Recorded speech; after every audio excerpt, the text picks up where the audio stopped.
They say a marriage built on secrets is like a house made of sand, doomed to collapse when the tide comes in. For 15 years, I thought my foundation was solid.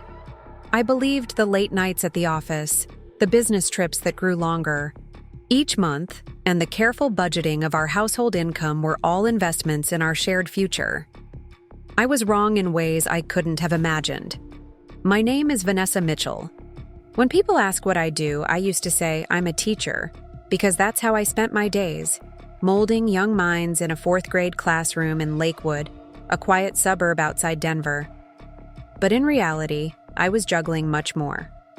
Raising our daughter, Lily on my own half the time, maintaining our modest split-level home, and stretching every dollar of my salary while my husband claimed we needed to save aggressively for retirement. What I didn't know, what I couldn't have known, was that across the country in a coastal Connecticut town, another woman was introducing herself as Mrs. Mitchell. She lived in a waterfront property with marble countertops and floor-to-ceiling windows. She drove a luxury SUV, wore designer clothes, and never checked price tags at the grocery store. And sleeping in one of the 4 bedrooms of that house was a 7-year-old boy who called my husband Daddy. The truth only emerged because of a single misplaced receipt that fell from my husband's jacket, a receipt for a custom platinum watch worth more than my annual teaching salary. That small slip of paper was the first thread that, when pulled, unraveled an elaborate tapestry of deception that had surrounded me for years. It led me to discover not just the second family my husband had established, but the astonishing truth about who really controlled his fortune, and ultimately, how I could reclaim what was rightfully mine. Before we jump back in, tell us where you're tuning in from. And if this story touches you, make sure you're subscribed, because tomorrow, I've saved something extra special for you. Robert Mitchell wasn't the man I thought I married. When we met at a friend's housewarming party 16 years ago, he was charming, ambitious, and seemingly transparent about his goals. He worked in wealth management, helping affluent clients invest their money wisely. I was attracted to his confidence, his intelligence, and what I perceived as his honesty. I believe in building security, he told me on our third date, as we walked along a tree-lined path in the park. My parents lost everything in the recession when I was a teenager. I promised myself I'd never be financially vulnerable. That philosophy became the foundation of our marriage. We bought a modest home we could easily afford rather than stretching for something showier. We drove practical vehicles. We limited vacations to road trips or budget-friendly destinations. When our daughter Lily was born 11 years ago, we agreed I would continue teaching while Robert focused on growing his client base. "We're playing the long game," he would remind me whenever I felt frustrated by our financial constraints. "Trust me, this discipline will pay off." I did trust him, completely. I handed over my teacher's pension decisions to him. I agreed when he suggested consolidating our accounts. I didn't question when he said he needed to be the primary name on our investments for tax efficiency reasons. After all, finance was his expertise, not mine. Our life fell into a rhythm that, while not luxurious, seemed secure. Robert traveled frequently, at first just to Chicago and New York, later to Boston and Washington too. The trips grew longer and more frequent as years passed. I managed the household, graded papers in the evenings, and attended Lily's soccer games alone more often than not. "Daddy's working hard so we can have a better future," I would explain to Lily when she asked why he missed her school play or another weekend tournament. I believed it myself. The first hint that something wasn't right came 3 years ago. I was paying bills, one of the few financial tasks Robert had left to me, when I noticed our credit card statement showed only minimal activity. This seemed odd considering our regular expenses. When I mentioned it to Robert, his explanation came too quickly. "I've been using the business card for most purchases lately. The rewards program is better. Don't worry, I transfer the personal expenses to our account." It made sense, yet something about his tone left me uneasy. but I pushed the feeling aside, chalking it up to the stress of tax season. Then came small inconsistencies. References to meetings that couldn't have fit his travel schedule. Phone calls he would take in the garage rather than the house. Vague explanations about new investment strategies that required additional capital. Each incident was minor, easily explained, away, but together they formed a pattern I chose not to see, until the watch receipt. It was a Tuesday evening last October. Robert had returned from a conference in Boston the night before and left his suit jacket hanging over a dining room chair. Something that usually irritated me, but this time proved fateful. As I moved the jacket to the coat closet, a small paper slipped out. The receipt was from an exclusive jeweler in Greenwich, Connecticut. Dated 4 days earlier, when Robert was supposedly in Boston, it described a Patek Philippe Nautilus, platinum custom engraving, to my eternal love, R. The price, $87,500. I stood frozen, staring at the paper. Robert had never bought me jewelry more expensive than the modest diamond in my engagement ring. We had argued just months before about whether we could afford to replace our 15-year-old refrigerator. Yet here was evidence of a purchase so extravagant it defied every principle our marriage supposedly stood for. When confronted, Robert claimed it was a gift for a major client who had brought millions to the firm. The explanation might have worked if the timing had aligned with his Boston trip. It might have worked if I hadn't already harbored growing suspicions. It might have worked if the engraving hadn't been so intimately worded. I deserve to know the truth, I said, my voice steadier than I felt. His response was a masterclass in deflection. He questioned my trust, reminded me of his hard work, suggested I was being paranoid.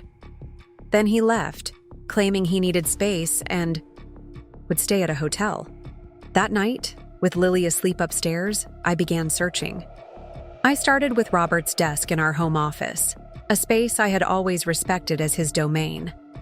The drawers yielded nothing unusual except a small notebook with a series of passwords that meant nothing to me then. Next, I checked his laptop. It required a password I didn't know, but one of the combinations from the notebook worked. What I found wasn't immediately alarming. Work documents, email, which required another password, tax records. But there was a folder labeled Property. Documents that caught my attention.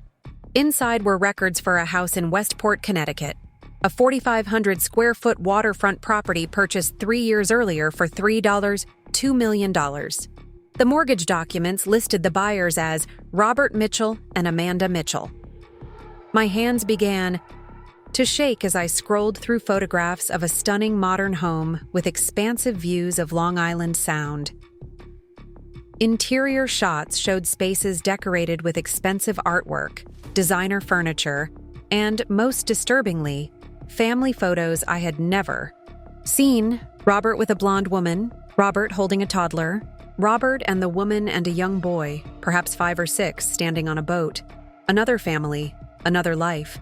Another wife who called herself Mrs. Mitchell, though I knew with certainty no legal marriage existed alongside ours. I printed everything. I found, then continued searching, adrenaline overriding my shock. I discovered credit card statements showing monthly expenditures that dwarfed our household budget. Private school tuition payments for Tyler Mitchell. First-class flights to vacation destinations we had never visited.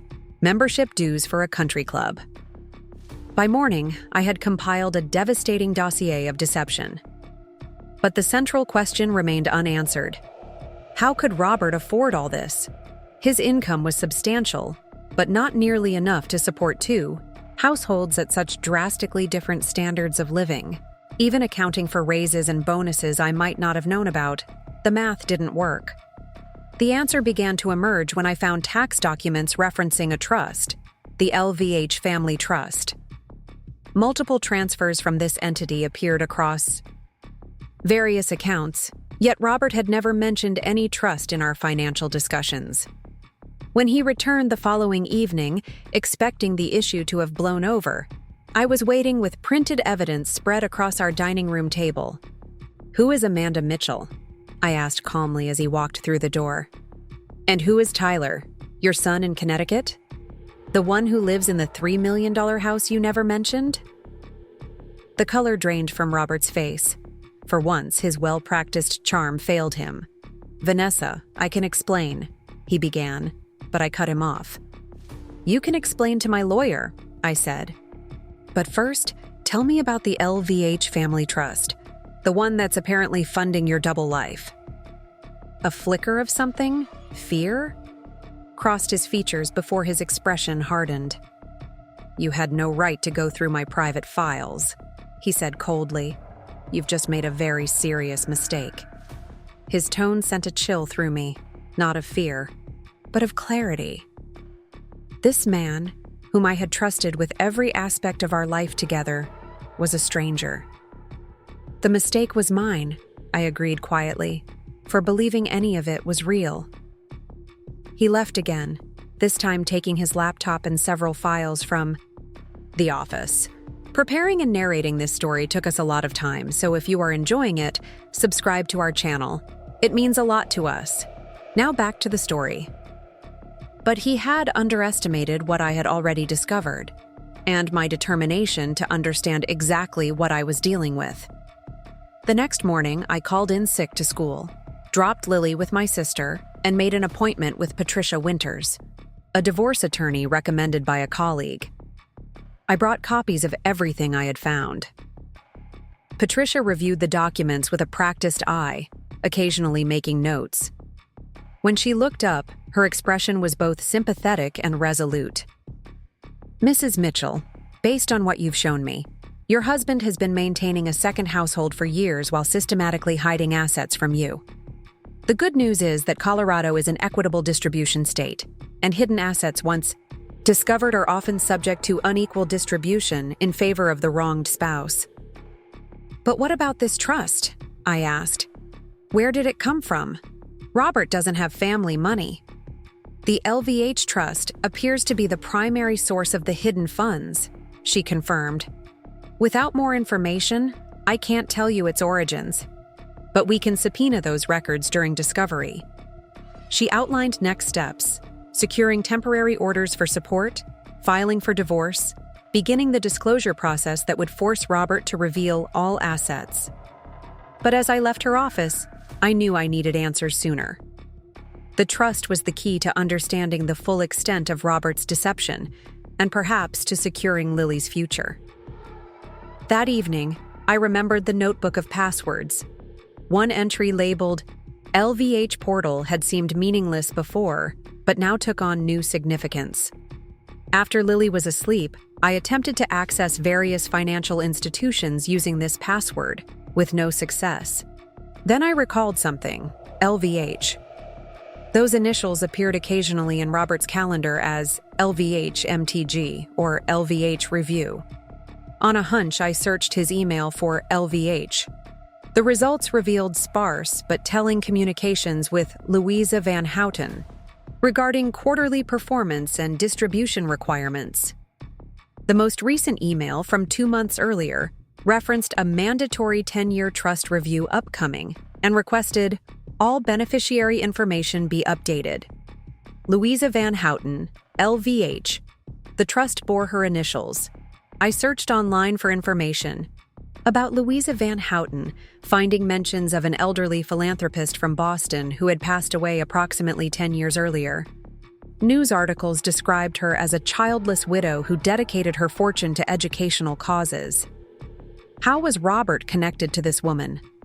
Nothing in his background suggested any association with Boston society or educational philanthropy. He had grown up in a middle-class family in Ohio, attended state universities, and built his career from scratch, or so he had always claimed. The mystery deepened when I found a photograph of Louisa Van Houten at a charity gala from 2009. Standing beside her was a much younger Robert, identified in the caption as Louisa Van Houten with her godson Robert Mitchell. Godson? In 15 years of marriage, Robert had never once mentioned having a godmother, let alone one who was apparently wealthy enough to establish a substantial trust. I printed the photograph, adding it to my growing file of evidence.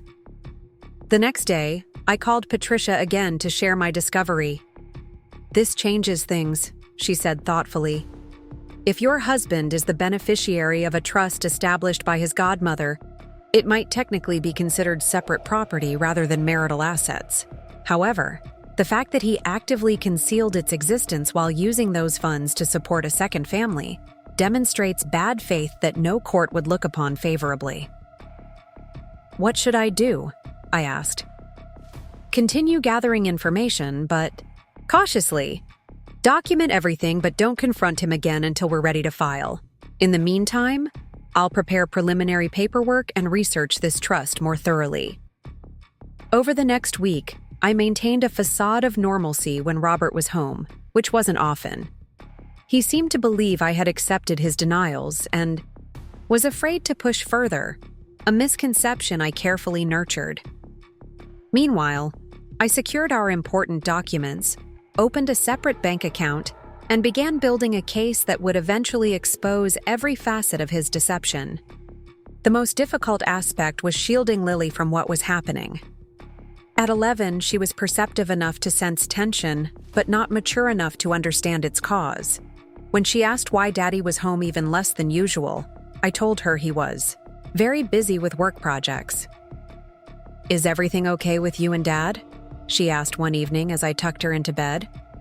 I paused, torn between my instinct to protect her and my determination not to perpetuate lies. "Sometimes grown-ups have complicated problems to work out," I said carefully. "But no matter what happens, you are loved and will always be taken care of." She studied my face with those intelligent eyes that missed so little. "Is it about money?" I heard Dad talking on the phone about money problems. This surprised me. Robert had always projected absolute confidence in our financial situation.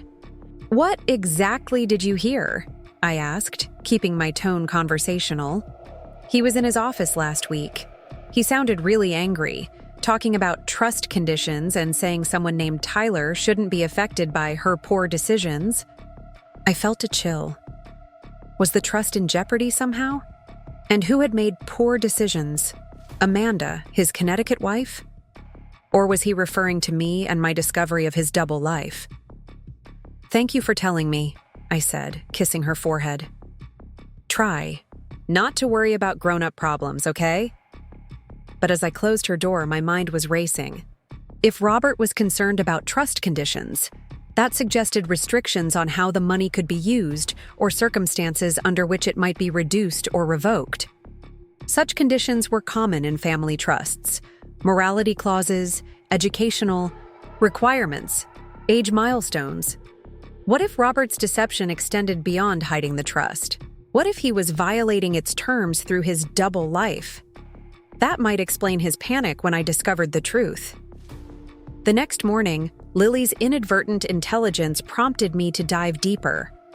Using the password from Robert's notebook, I tried, again, to access information about the trust, this time searching specifically for Van Houten Family Trust Administration and similar phrases. The breakthrough came when I discovered a Boston law firm that specialized in trust administration and counted the LVH Charitable Foundation among its clients. Their website mentioned that the foundation had evolved from the Van Houten Family Trust established in 2011, the year before Robert's pattern of increased travel began. I called the firm, prepared with a story about being Robert Mitchell's assistant gathering information for his upcoming trust review. The receptionist transferred me to a paralegal who, fortunately, was new enough not to recognize my voice, wasn't Amanda's. I printed everything I found, then continued searching, adrenaline overriding my shock. I discovered credit card statements showing monthly expenditures that dwarfed our household budget, private school tuition payments for Tyler Mitchell, first-class flights to vacation destinations we had never visited, membership dues for a country club. By morning, I had compiled a devastating dossier of deception, but the central question remained unanswered. How could Robert afford all this? His income was substantial, but not nearly enough to support two households at such drastically different standards of living. Even accounting for raises and bonuses I might not have known about, the math didn't work. The answer began to emerge when I found tax documents referencing a trust, the LVH Family Trust. Multiple transfers from this entity appeared across various accounts, yet Robert had never mentioned any trust in our financial discussions.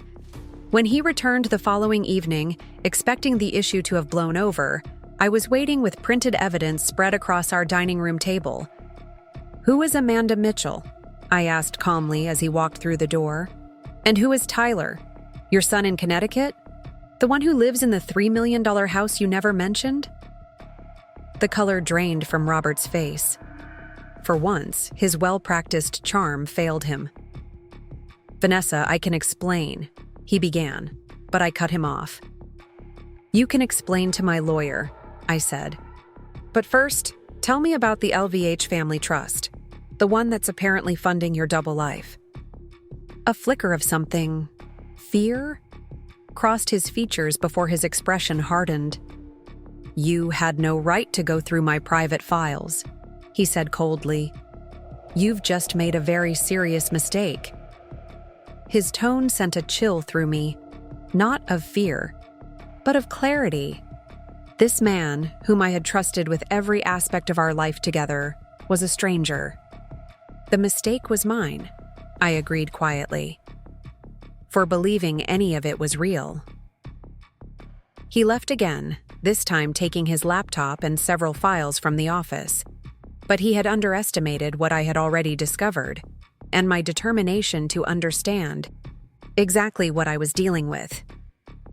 The next morning, I called in sick to school, dropped Lily with my sister, and made an appointment with Patricia Winters, a divorce attorney recommended by a colleague.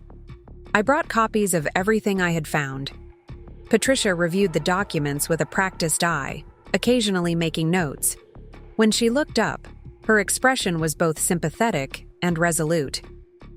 "Mrs. Mitchell, based on what you've shown me, your husband has been maintaining a second household for years while systematically hiding assets from you.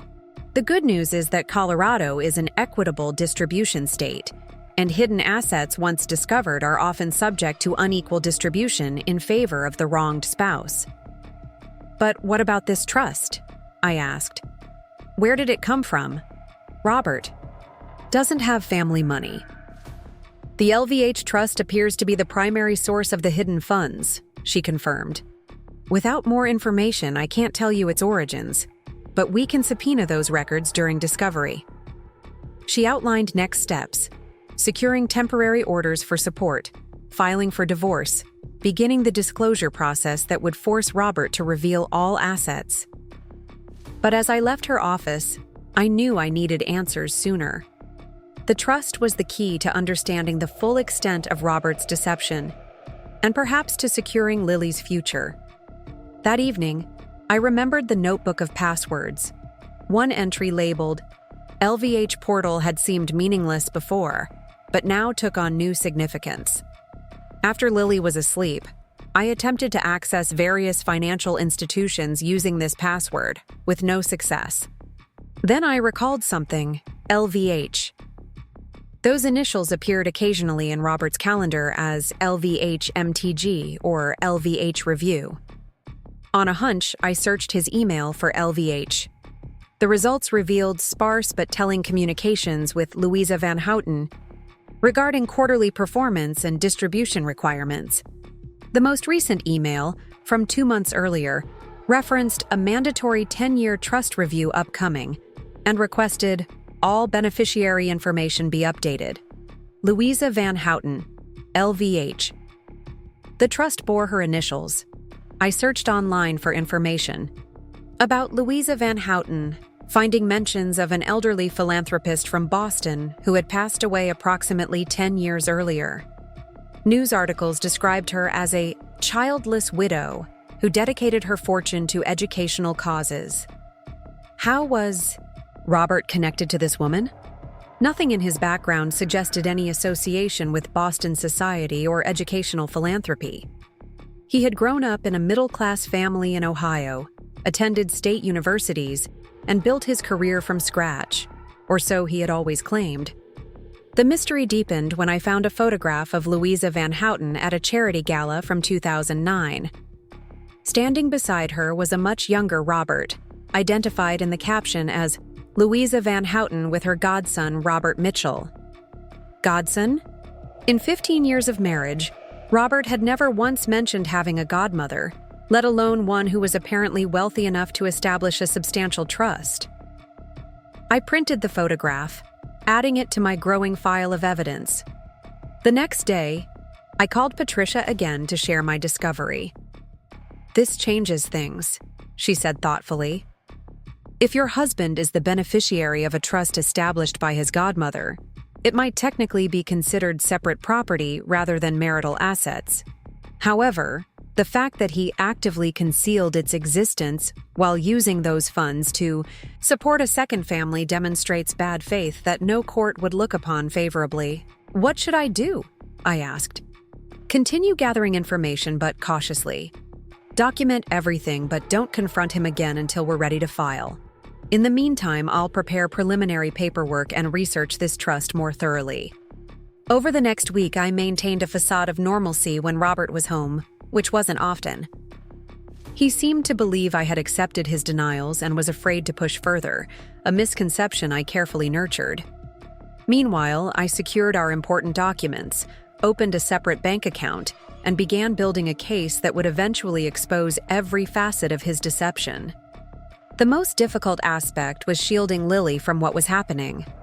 At 11, she was perceptive enough to sense tension, but not mature enough to understand its cause. When she asked why Daddy was home even less than usual, I told her he was very busy with work projects. "Is everything okay with you and Dad?" she asked one evening as I tucked her into bed. I paused, torn between my instinct to protect her and my determination not to perpetuate lies. "Sometimes grown-ups have complicated problems to work out," I said carefully. "But no matter what happens, you are loved and will always be taken care of." She studied my face with those intelligent eyes that missed so little. "Is it about money? I heard Dad talking on the phone about money problems." This surprised me. Robert had always projected absolute confidence in our financial situation. "What exactly did you hear?" I asked, keeping my tone conversational. "He was in his office last week. He sounded really angry, talking about trust conditions and saying someone named Tyler shouldn't be affected by her poor decisions." I felt a chill. Was the trust in jeopardy somehow? And who had made poor decisions? Amanda, his Connecticut wife? Or was he referring to me and my discovery of his double life? "Thank you for telling me," I said, kissing her forehead. "Try not to worry about grown-up problems, okay?" But as I closed her door, my mind was racing. If Robert was concerned about trust conditions, that suggested restrictions on how the money could be used or circumstances under which it might be reduced or revoked. Such conditions were common in family trusts: morality clauses, educational requirements, age milestones. What if Robert's deception extended beyond hiding the trust? What if he was violating its terms through his double life? That might explain his panic when I discovered the truth. The next morning, Lily's inadvertent intelligence prompted me to dive deeper.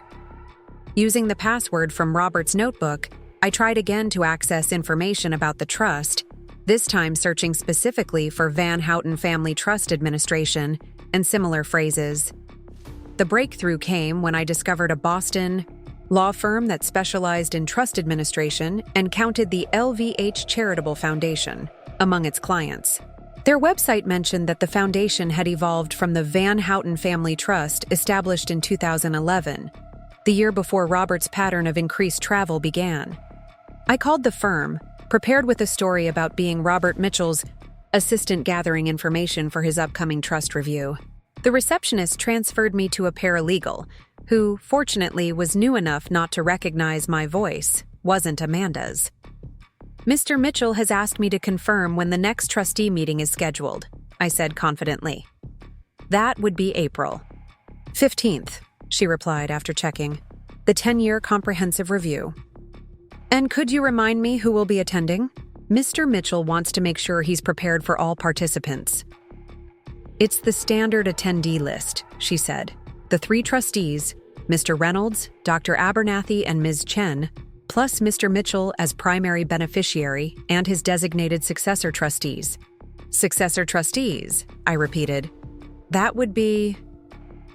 According to our records, Mr. Mitchell designated his wife and son as successor co-trustees 3 years ago. That's Amanda Mitchell and Tyler Mitchell. My heart pounded so loudly I was certain she could hear it through the phone. No mention of me or Lily. According to the trust administration, Amanda and Tyler were Robert's only family. One more thing, I said, trying to keep my voice steady. Mr. Mitchell mentioned there were some conditions of the trust he wanted to review before the meeting. Could you send over a copy of those specific sections? I can't email those without proper authorization, she said, becoming more cautious. But I can confirm that the standard morality and family protection clauses remain in effect. Mr. Mitchell should have a copy of the full trust document in his records. I thanked her and ended the call, my hands shaking. Morality and family. Protection clauses. Those typically involved restrictions that could invalidate a beneficiary's rights if they engaged in certain behaviors, like fraud, criminal activity, or moral turpitude. Having a secret second family while legally married to someone else might very well qualify. That evening, I searched Robert's home office more thoroughly and found a hidden safe behind a removable panel in his closet. I didn't have the combination, but now I knew what to look for elsewhere. If Robert had a copy of the trust documents, they would be somewhere secure. My opportunity came the following weekend when Robert announced he needed to go to Chicago for 3 days. Once he was gone, I methodically searched every potential hiding place in the house. In the basement, behind a stack of storage bins, I discovered a fireproof document box with a simple key lock that was easily opened with a paperclip. Inside was a treasure trove of information: the complete Van Houten family trust agreement, financial statements showing its value at over $18 million, and correspondence between Robert and the trustees dating back 10 years. The most critical document was a letter from Louisa Van Houten herself, written shortly before her death. "My dearest godson," it began, "as we have discussed, I am establishing this trust for your benefit and that of your future family. You have been like the son I never had, and nothing would make me happier than to provide for your security and the education of your children." The letter went on to outline her hopes that the trust would promote family values, education, and financial responsibility, principles she believed Robert embodied. She also mentioned specific conditions. As we agreed, the trust contains standard provisions to protect against misuse. The morality clause is not meant as a judgment, but as a safeguard for the family's long-term interests. Similarly, the family protection provisions ensure that your spouse and children remain the primary focus of these resources after your lifetime. I have every confidence that you will honor these intentions.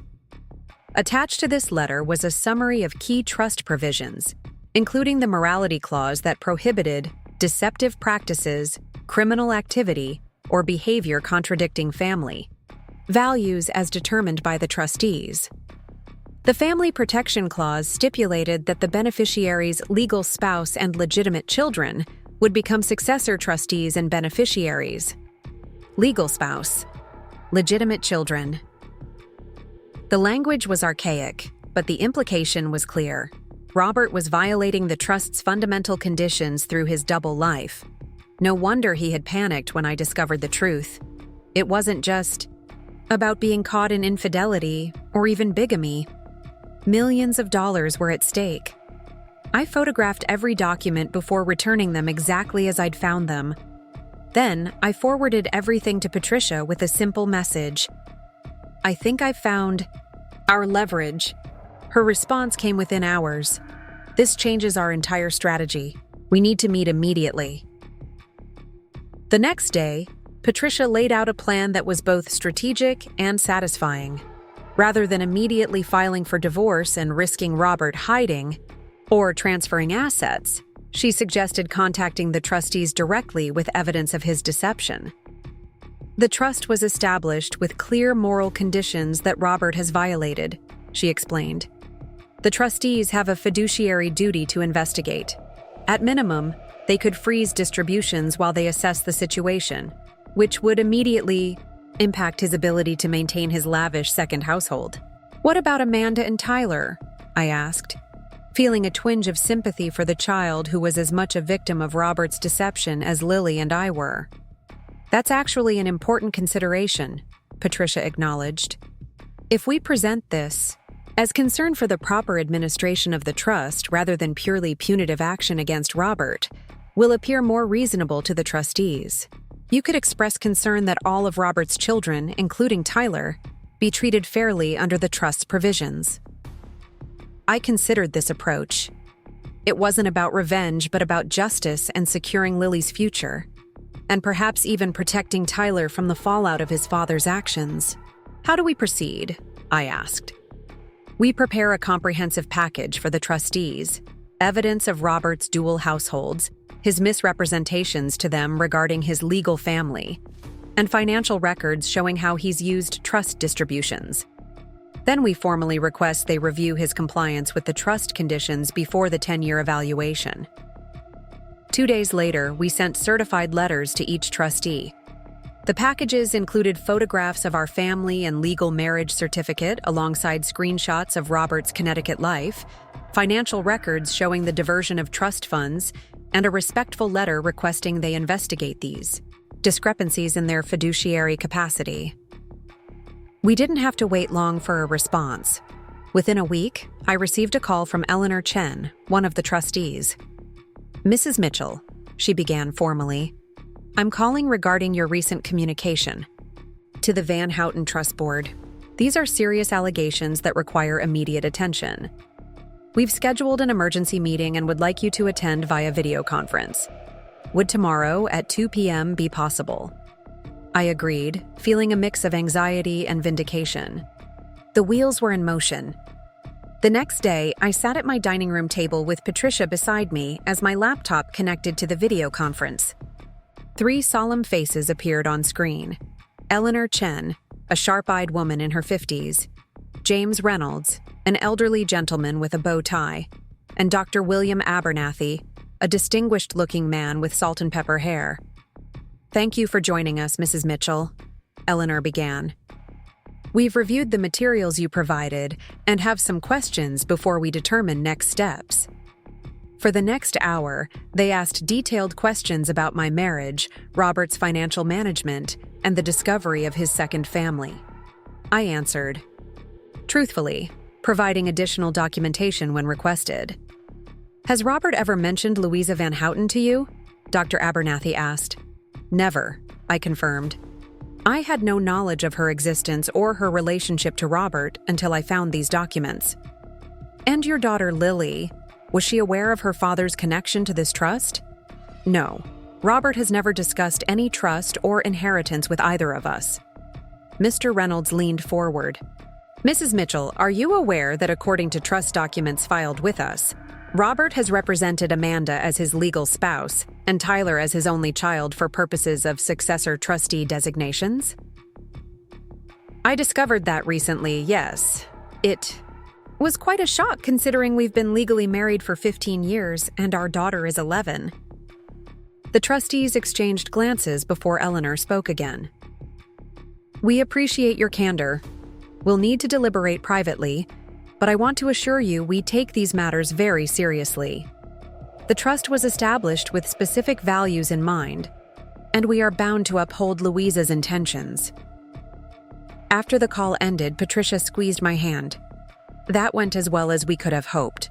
They were clearly disturbed by the evidence. "What happens now?" I asked. "They'll likely contact Robert for his response, then make a determination about whether his actions violate the trust conditions. Meanwhile, We proceed with the divorce filing to protect your interests regardless of their decision. The following day brought unexpected news. Robert called, his voice tightly controlled but vibrating with fury. "What have you done?" he demanded without preamble. "I've sought the truth," I replied calmly. "Something you've denied me for years." "You have no idea what you've set in motion. The trustees have frozen all distributions pending an investigation. They're threatening to remove me as beneficiary entirely." Despite everything, I felt a flicker of satisfaction at hearing the panic in his voice. For once, Robert was facing consequences. "Perhaps you should have considered the trust conditions before creating a separate family," I suggested. "Or at least before writing Lily and me out of your financial plans." "This isn't about you or Lily," he snapped. "This is about Tyler and Amanda. They've done nothing wrong, and now they're going to suffer because of your vindictiveness." His attempt to claim moral high ground was almost laughable. I specifically raised concerns about Tyler's welfare in my communication with the trustees, I countered. "Unlike you, I don't believe children should suffer for their parents' bad decisions." The line went quiet for a moment. When Robert spoke, again, his tone had shifted from anger to calculation. "We can fix this," he said. "If you withdraw your complaint to the trustees, tell them it was all a misunderstanding. I'll make it worth your while. A generous divorce settlement, full custody of Lily, the house free and clear. You'll never have to worry about money again." "You still don't understand," I said, disappointed but not surprised by his attempt to buy me off. "This isn't a negotiation. The trustees have evidence of your deception, evidence you can't erase with more lies. The truth is finally coming to light, Robert. That's all I wanted." I ended the call and immediately contacted Patricia to report the conversation.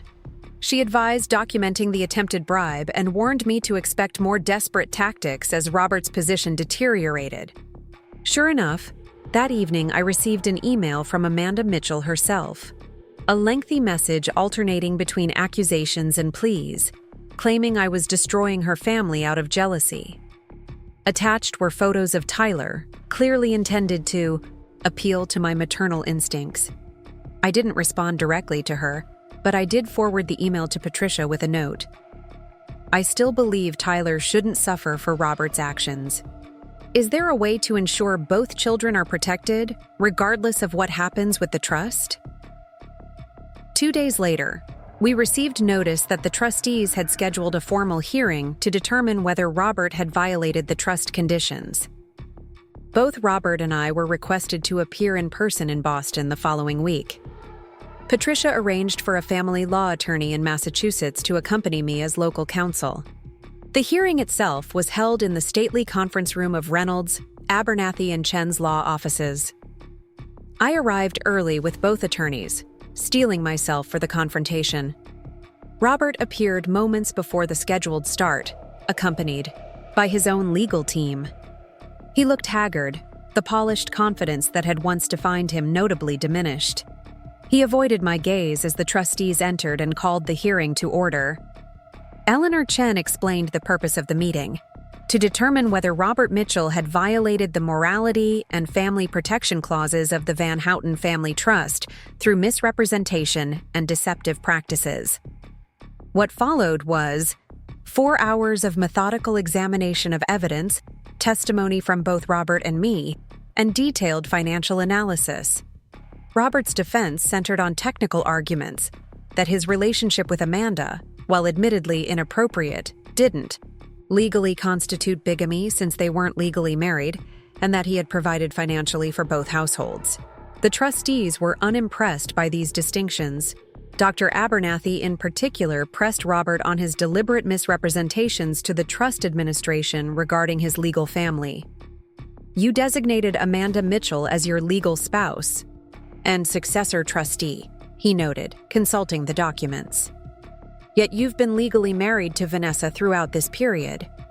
How do you reconcile this clear misrepresentation?" Robert shifted uncomfortably. "It was a complicated situation.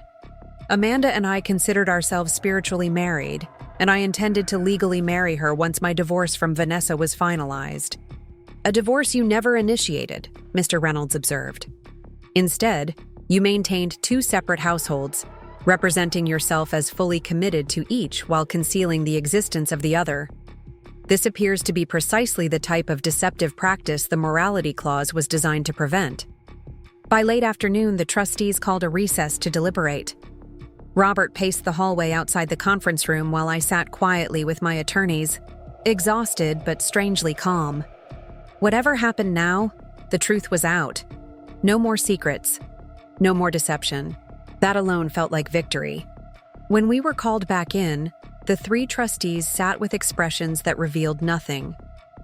Eleanor Chen spoke for the group. After careful consideration of all evidence presented today, it is the unanimous finding of this board that Robert Mitchell has violated both the morality clause and family protection provisions of the Van Houten Family Trust.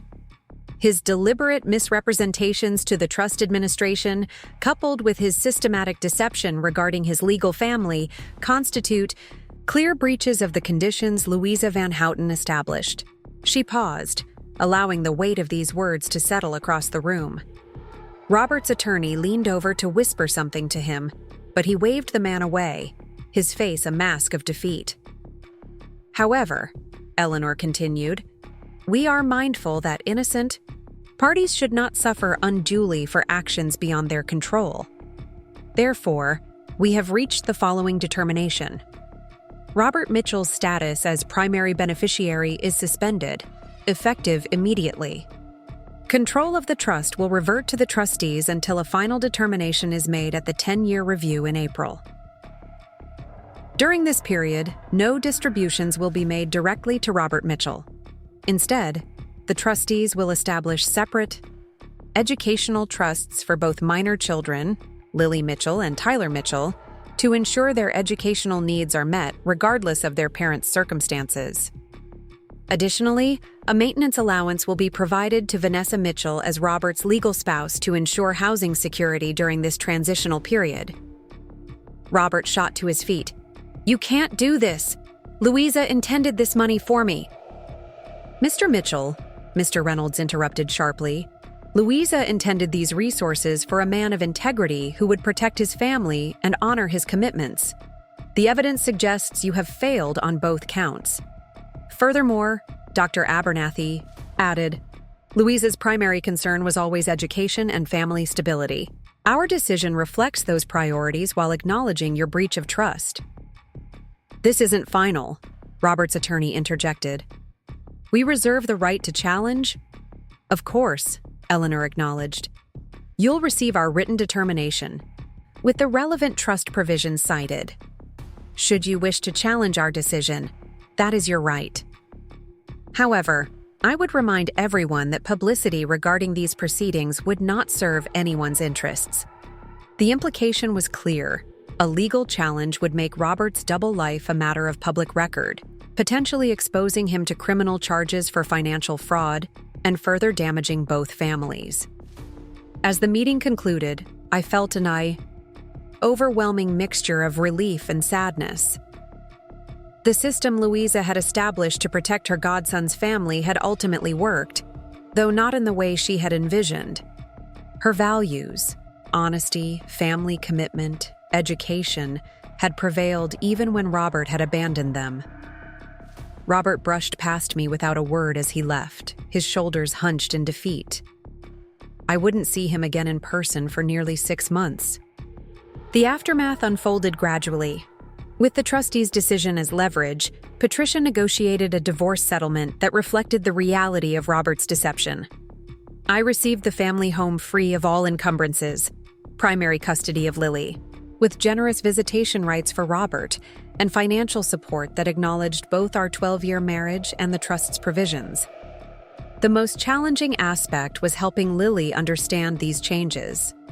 When the time came to explain, I chose honesty framed in age-appropriate terms. Dad made some grown-up mistakes, I told her as we sat together on her bed, surrounded by the stuffed animals she pretended she'd outgrown. He has another family in Connecticut with a boy named Tyler who's a few years younger than you. Her face crumpled in confusion. Like a secret family? How can he have two families? He shouldn't have, I explained gently. When adults get married, they promise to be honest with each other. Dad broke that promise. She absorbed this, her analytical mind working through the implications. Is that why he was worried about the money? Because he was paying for two houses? Partly, I acknowledged. It's complicated, but there was money from his godmother that had rules about how it could be used. By having a secret family, he broke those rules. Does that mean we won't have any money now? Her practical concern touched me. So young, yet already worried about financial security. No, sweetheart. The people who manage that money have made sure both you and Tyler will be taken care of, especially for school and college. And we get to keep our house. What about Tyler? Will I meet him? The question startled me. Would you want to? She shrugged, picking at a loose thread on her comforter. Maybe. He's kind of like my half-brother, right? That's what Madison calls her dad's other kids. Children's capacity to adapt never ceased to amaze me. While I was still processing betrayal, Lily was already conceptualizing an expanded family structure. Maybe someday, if everyone feels comfortable with that. For now, we need to give everyone time to adjust. She nodded solemnly. Is Dad going to jail? Jacob at school said his uncle went to jail for lying about money. No, I assured. Dad's not going to jail, but there are consequences for his choices. He'll still be your dad, and he still loves you. That hasn't changed. It was a conversation no parent should have to have, yet Lily's resilience gave me hope. Children can survive family upheaval when anchored by honesty and consistent love. In the months that followed, I focused on rebuilding stability for Lily while redefining my own identity. I had been Robert's wife for so long that I needed to rediscover who Vanessa Mitchell was on her own terms. I began with small steps, joining a book club, taking a weekend photography class, having coffee with colleagues outside of school events. I started therapy to process the betrayal and examine the patterns that had allowed me to miss so many warning signs. Most importantly, I began educating myself about financial management, determined never again to be vulnerable through ignorance. The trustees proved unexpectedly supportive during this transition. Eleanor Chen in particular took an interest in ensuring both families affected by Robert's actions were treated fairly. When I expressed concern about Tyler's well-being, she arranged a carefully structured meeting between the trustees and Amanda to establish parameters for his educational trust. The boy shouldn't suffer for his father's choices, Eleanor told me afterward. Louisa would have wanted him protected, regardless of the circumstances of his birth. 6 months after the hearing, I received an unexpected email from Amanda Mitchell. Where her previous communication had been accusatory and emotional, this message was measured and contrite. I owe you an apology, she wrote. I believed Robert's lies just as completely as you did. He told me you were mentally unstable, that you had refused divorce despite years of separation, that you constantly threatened to deny him access to Lily if he didn't maintain the appearance of a marriage. I was wrong to accept his version without question, and I'm sorry for the additional pain my accusations caused you. She went on to explain that she had discovered further deceptions since the hearing. Other women, financial manipulations, even a prospective job in Singapore he hadn't mentioned to either of us. It seemed Robert's dual life was just the visible portion of a much larger iceberg of deception. Tyler asks about his sister sometimes, her message concluded. I've told him he has one, though we've never discussed the circumstances. If you ever feel it would be healthy for them to have some form of contact, I would be open to that conversation. In the meantime, I wish you and Lily healing and peace as you move forward. I sat with this message for several days before responding. My anger toward Amanda had diminished as I recognized her as another victim of Robert's manipulation, yet the prospect of connecting our children felt complicated. Eventually, I replied with appreciation for her apology and openness to future communication about the children, while suggesting we both take more time to establish our new normals first. Robert's reaction to his changed circumstances evolved over time. Initially, he alternated between rage and desperate attempts to charm me into supporting his appeal to the trustees. When these approaches failed, he largely withdrew, missing scheduled visitations with Lily and communicating only through attorneys. The 10-year trust review arrived in April as scheduled. By then, Robert had relocated to Arizona with a new girlfriend, having abandoned his Connecticut life when the trust distribution stopped. His participation in the review was minimal, limited to written submissions that attempted to justify his past actions. The trustees' final determination was both fair and pragmatic. Robert would remain a beneficiary, but with significantly reduced control and distributions. The educational trusts for both children would continue independently, ensuring they could attend college regardless of their parents' financial situations. Most importantly, the trustees established oversight mechanisms that would prevent similar deceptions in the future. For me, the most meaningful outcome was financial independence. Between the divorce settlement, my teaching salary, and the maintenance allowance from the trust, I had enough security to focus on rebuilding rather than merely surviving. I used a portion of these resources to enroll in a master's program in educational leadership, pursuing a long-deferred dream of becoming a school administrator. A year after discovering the watch receipt that had unraveled my marriage, I stood in my backyard watching Lily and her friends splash in our above-ground pool, a modest luxury I'd installed with the first maintenance payment from the trust. My sister Dana sat beside me, sipping lemonade on the patio. "You know, you're actually better off now," she observed, glancing around at our comfortable, if unpretentious home. "Not just financially, but in every way that matters." I considered this.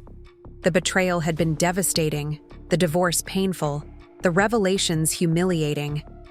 Yet looking at my life now, the genuine relationships, the educational opportunities, the absence of constant tension, I had to acknowledge she was right. "It's strange," I admitted. "I never would have chosen this path, but now that I'm on it, I can see it's leading somewhere better than where I was headed before." "Because you're driving now," Dana said simply. "For all those years, Robert was behind the wheel, and you were just along for the ride. Even worse, he wasn't telling you the real destination." Her analogy resonated deeply. I had surrendered control in small increments over years. Financial decisions, social connections, even my sense of what was normal in a marriage. Reclaiming that agency had been painful but necessary.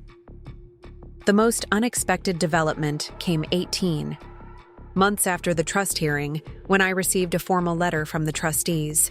The Van Houten Educational Foundation, which had evolved from Louisa's family trust, was establishing a scholarship program for children from single-parent households. Given my background in education and personal experience with financial transition, would I consider serving on the selection committee? The invitation represented a profound shift in how I viewed my connection to Louisa Van Houten's legacy. What had begun as the source of my husband's deception had transformed into an opportunity to help others facing similar challenges. It felt like closing a circle, reclaiming something positive from the wreckage of betrayal. I accepted the position, finding unexpected fulfillment in helping select deserving students for educational support. Through this work, I developed a deeper appreciation for Louisa's values, not as abstract principles my husband had violated, but as genuine commitments to education, integrity, and family welfare. 2 years after discovering Robert's double life, I received another email from Amanda. Tyler had been asking more questions about his half-sister, expressing curiosity about the sibling he had never met. Would I consider allowing some form of communication between the children? perhaps starting with supervised video calls or exchanged letters. After discussing it carefully with Lily, who was now 13 and expressed cautious interest, we agreed to begin with letters. Lily's first message to her half-brother was touchingly direct. "Dear Tyler, my name is Lily Mitchell. I'm your half-sister, which is weird because I didn't know you existed until 2 years ago. Mom says it's not your fault or my fault that our dad kept secrets. I'm in 8th grade and I play soccer and viola. Do you play any sports or instruments? I'm curious about what you look like and if we have anything in common besides our dad. You can write back if you want to. Sincerely, Lily." Tyler's response, in the careful handwriting of a 9-year-old, revealed a child as resilient and straightforward as his half-sister. "Dear Lily, I play baseball and I'm learning guitar. My mom showed me your picture and we both have Dad's eyes and smile. I didn't know about you either until the big fight happened and Dad moved away. Sometimes I get mad at him for lying, but Mom says he still loves me even if he made bad choices. Do you have a dog? We have a golden retriever named Charlie. Your brother, Tyler." Their correspondence continued, gradually increasing in frequency and openness. 6 months later, with careful preparation from both mothers and a family therapist, we arranged their first video call. Watching Lily and Tyler navigate their unique sibling relationship, finding common interests, sharing stories about school, comparing notes on their father's behavior was both heartwarming and bittersweet. "He's actually pretty cool," Lily told me afterward. "And it's nice to talk to someone who understands the weird dad stuff." The weird dad stuff continued to evolve. Robert's relationship with his Arizona girlfriend ended, and he moved again, this time to Texas. His contact with Lily remained sporadic, bursts of attentiveness followed by weeks of silence. To his credit, he eventually began therapy and made halting efforts to take responsibility for his choices, though true accountability remained elusive. During one of his more reflective periods, he asked to meet with me in person when he was in town for a weekend visit with Lily. We met at a neutral coffee shop, the familiar stranger across the table barely resembling the man I had believed would be my partner for life. "I need to apologize," he began, uncharacteristically direct. "Not just for the obvious betrayals, but for the years of small deceptions that came before. You deserved better." I studied him, looking for signs of the practiced charm he had once wielded so effectively. Instead, I found something closer to genuine remorse. "Why did you do it?" I asked, the question that had haunted me for years. "Not just Amanda and Tyler, but keeping us in near poverty while you lived lavishly with them? Was it just about control?" He considered this longer than I expected, suggesting his therapy might actually be prompting real introspection. "Partly control," he admitted finally, "but mostly fear. I was terrified of losing Louisa's money if anyone discovered my choices, but I was equally terrified of giving up either life. With you, I had respectability, stability, a daughter I loved. With Amanda, I had excitement, luxury, freedom from expectations. I convinced myself I could maintain both indefinitely if I just managed the details carefully enough. That's not an explanation," I pointed out. "It's a description of what you did, not why." He nodded, accepting the criticism. "My therapist says the same thing. The deeper why probably goes back to my childhood, never feeling secure, always seeking validation through achievement or acquisition. Louisa was the first person who made me feel truly valued, but even with her, I felt I had to project a perfect image to maintain her approval." "So you created an elaborate lie instead of just living with integrity?" "Yes," he acknowledged, "and destroyed everyone's trust in the process."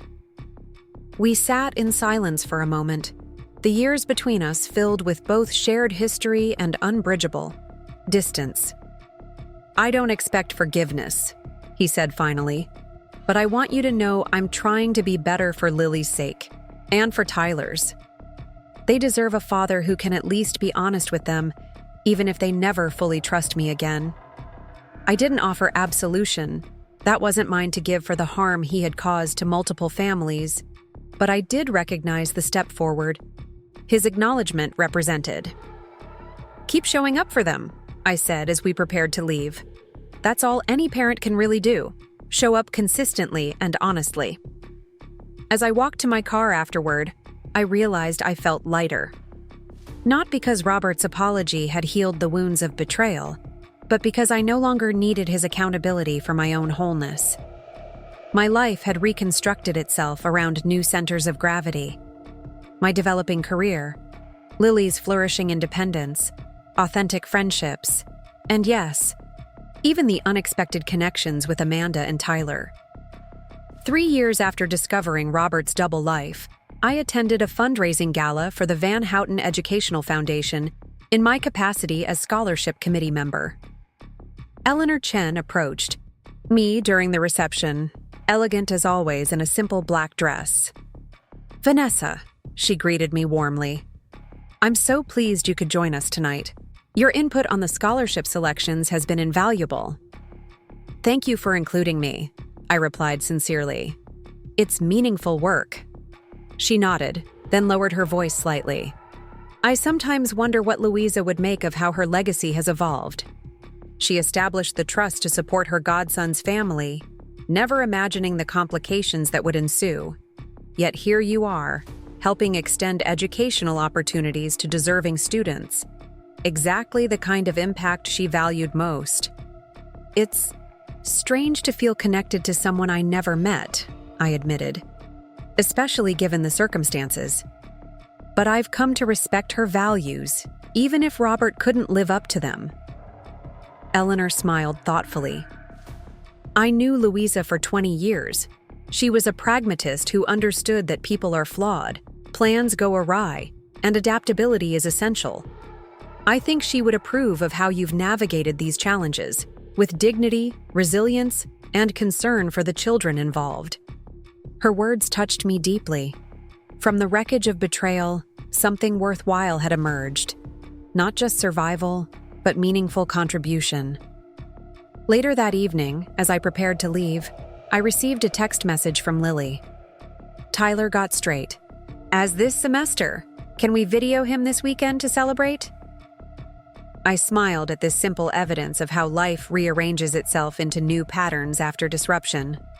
The family I had believed in hadn't existed in the way I thought, but something authentic had emerged from the revelation of those lies.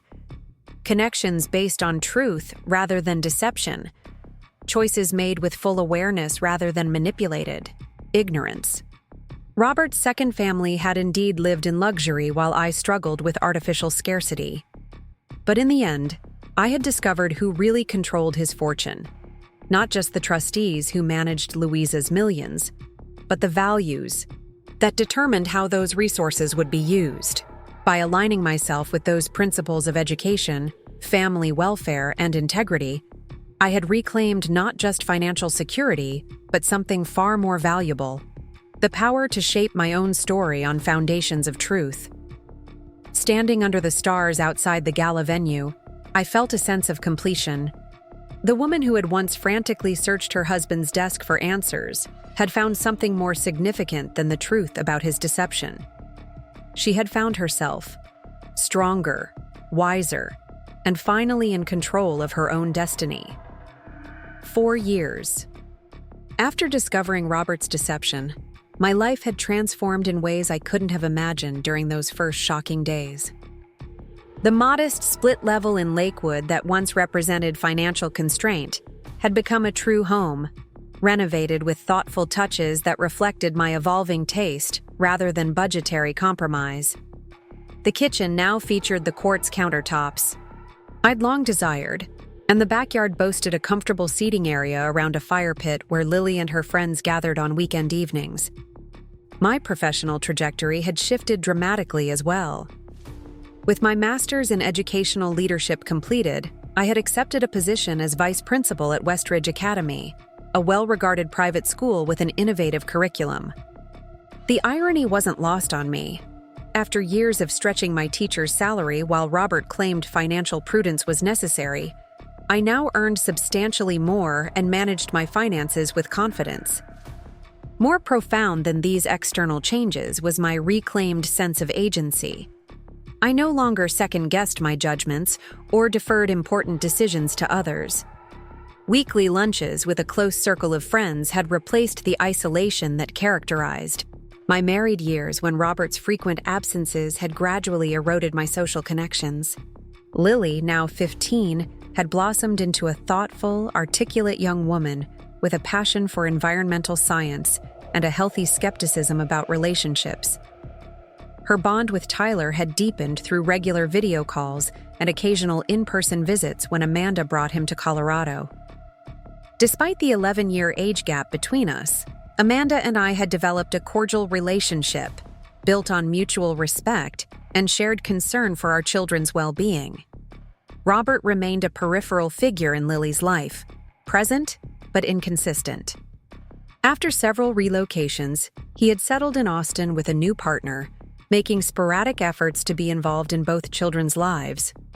These attempts typically intensified around significant events, like Lily's recent academic awards ceremony, only to wane afterward. I had reached a place of relative peace regarding his role in our lives. The anger and betrayal that once consumed me had faded to background noise, present but no longer defining my experience. I recognized that Robert's limitations as a father stemmed from the same character flaws that had led to his double life, and I had accepted that Lily would need to navigate her relationship with him on her own terms. The trustees of the Van Houten Foundation had become unexpected allies in this journey. Beyond my role on the scholarship committee, Eleanor Chen occasionally sought my input on educational programs the foundation was considering funding. What had begun as a traumatic introduction to Louisa Van Houten's legacy had evolved into meaningful participation in its continuation. It was through this connection that I received an unexpected invitation to a foundation board meeting in Boston. The email from Eleanor was characteristically direct. The board is considering a significant expansion of our educational initiatives. Your perspective as both an educator and someone intimately familiar with our history would be valuable. Can you join us next month? I arranged time off from school and booked a flight, curious about this new development. The meeting was scheduled at the foundation's headquarters in a stately brownstone near Boston Common, its interiors balancing historical architecture with modern functionality. Eleanor greeted me in the lobby, her customary elegant attire complemented by reading glasses hanging from a silver chain. "Vanessa, thank you for coming. There are some matters we'd like to discuss that go beyond your current committee work." She led me to a conference room where the other trustees were already gathered. James Reynolds, now using a cane but still sporting his signature bow tie, and Dr. William Abernathy, whose salt and pepper hair had transitioned to distinguished white. A fourth person sat with them, a woman perhaps in her early 60s with striking auburn hair styled in a sleek bob. "You know James and William, of course," Eleanor said. "And this is Catherine Van Houten, Louisa's niece. She's recently joined the board as we consider the foundation's future direction." I shook hands with everyone, noting Catherine's appraising gaze. "It's a pleasure to meet you," she said, her voice carrying a hint of Boston Brahmin accent. "I've heard quite a bit about your work with the scholarship program." Once we were seated, Eleanor opened the meeting with characteristic efficiency. "As you know, the Van Houten Foundation evolved from Louisa's family trust following the irregularities discovered during Robert Mitchell's tenure as primary beneficiary. Over the past 4 years, we've gradually shifted from primarily supporting one family to funding broader educational initiatives while maintaining the specific provisions for both Lily and Tyler." James Reynolds continued. "Louisa's original trust was designed with significant flexibility, anticipating that circumstances might change over time. The 10-year review provided an opportunity to reassess the trust's structure and purpose, particularly given what we learned about Robert's actions. Which brings us to the purpose of today's meeting, Dr. Abernathy added. Catherine has been reviewing her aunt's personal papers and has discovered information that may be relevant to you, Vanessa. Catherine opened a leather portfolio and removed several documents. When Aunt Louisa established Robert's trust, she maintained private journals explaining her reasoning and intentions. These weren't legal documents, so they weren't included in the official trust records. I discovered them recently while preparing to sell her Boston home. She slid a photocopied page across the table. This entry from 2010, the year before. She established the trust, makes her intentions particularly clear. I looked down at elegant handwriting, the words creating an immediate sense of connection to a woman I'd never met. Robert continues to impress me with his ambition, though I worry about his tendency to compartmentalize his life. He speaks of his wife Vanessa with respect, but rarely brings her to our meetings, citing her teaching commitments. I would prefer to know the woman who will help shape the family this trust is intended to support. When I suggested visiting them in Colorado, he seemed oddly resistant. Perhaps there are financial circumstances he's embarrassed about. All the more reason this trust should provide security for both of them, not just Robert. I must ensure the provisions protect Vanessa and any children they have, not just my godson. I looked up, processing this revelation. She wanted to meet me? Catherine nodded. According to these journals, she requested to meet you several times over the years. Robert always provided excuses. You were busy with work, caring for an ill parent, recovering from a minor surgery. Eventually, she became suspicious that he was deliberately keeping you separate from this part of his life. Eleanor leaned forward. We believe Robert recognized that Louisa might detect inconsistencies in his stories if you met in person. As her health declined, it became easier for him to maintain the separation. There's more, Catherine said, turning to another photocopied page. This entry is from 3 months before she passed away. The handwriting was shakier, but still legible. My concerns about Robert have deepened. When I asked to include a photo of Vanessa and their daughter in my bedside collection, he became quite agitated, claiming they were very private people who would be uncomfortable with the exposure. This strikes me as odd for a school teacher and a child. I've instructed the trustees to maintain particular vigilance regarding the family protection provisions. My instinct says something isn't right with Robert's representations of his home life. I sat back, a complex mix of emotions washing over me. Louisa Van Houten, a woman I'd never met, had sensed something amiss years before I discovered the truth myself. She had wanted to know me, to include me in her legacy, and Robert had systematically prevented that connection. Why are you sharing this with me now? I asked finally. The trustees exchanged glances before Dr. Abernathy responded. The foundation is at an inflection point. The educational initiatives we've developed have proven successful, and we're considering expanding them significantly. This would mean restructuring some aspects of the original trust while maintaining the specific provisions for both children's education. We wanted you to understand Louisa's genuine intentions before discussing next steps, Eleanor added. She envisioned supporting a family, including you specifically, not just Robert. Catherine removed another document from her portfolio. There's one more entry I think you should see. This was written just weeks before she passed away. The final handwriting was fragile, the words sometimes trailing off. If my suspicions about Robert prove correct, I want the trustees to know my deepest wish is for this money to support education and family welfare, whether through Robert's family or other means. Dishonesty should not be rewarded, but innocent parties should not suffer for it either. That's essentially what you've done, I observed, looking at the trustees. You've maintained support for the children while redirecting the bulk of the resources toward educational programs. Yes, Eleanor confirmed, but we're approaching a decision point regarding the foundation's future governance. Currently, the three of us serve as trustees, with Catherine recently joining as family representative. Given your involvement over the past 3 years and Louisa's clear intention to include you in her legacy, we're considering inviting you to join the board as well. The proposal stunned me.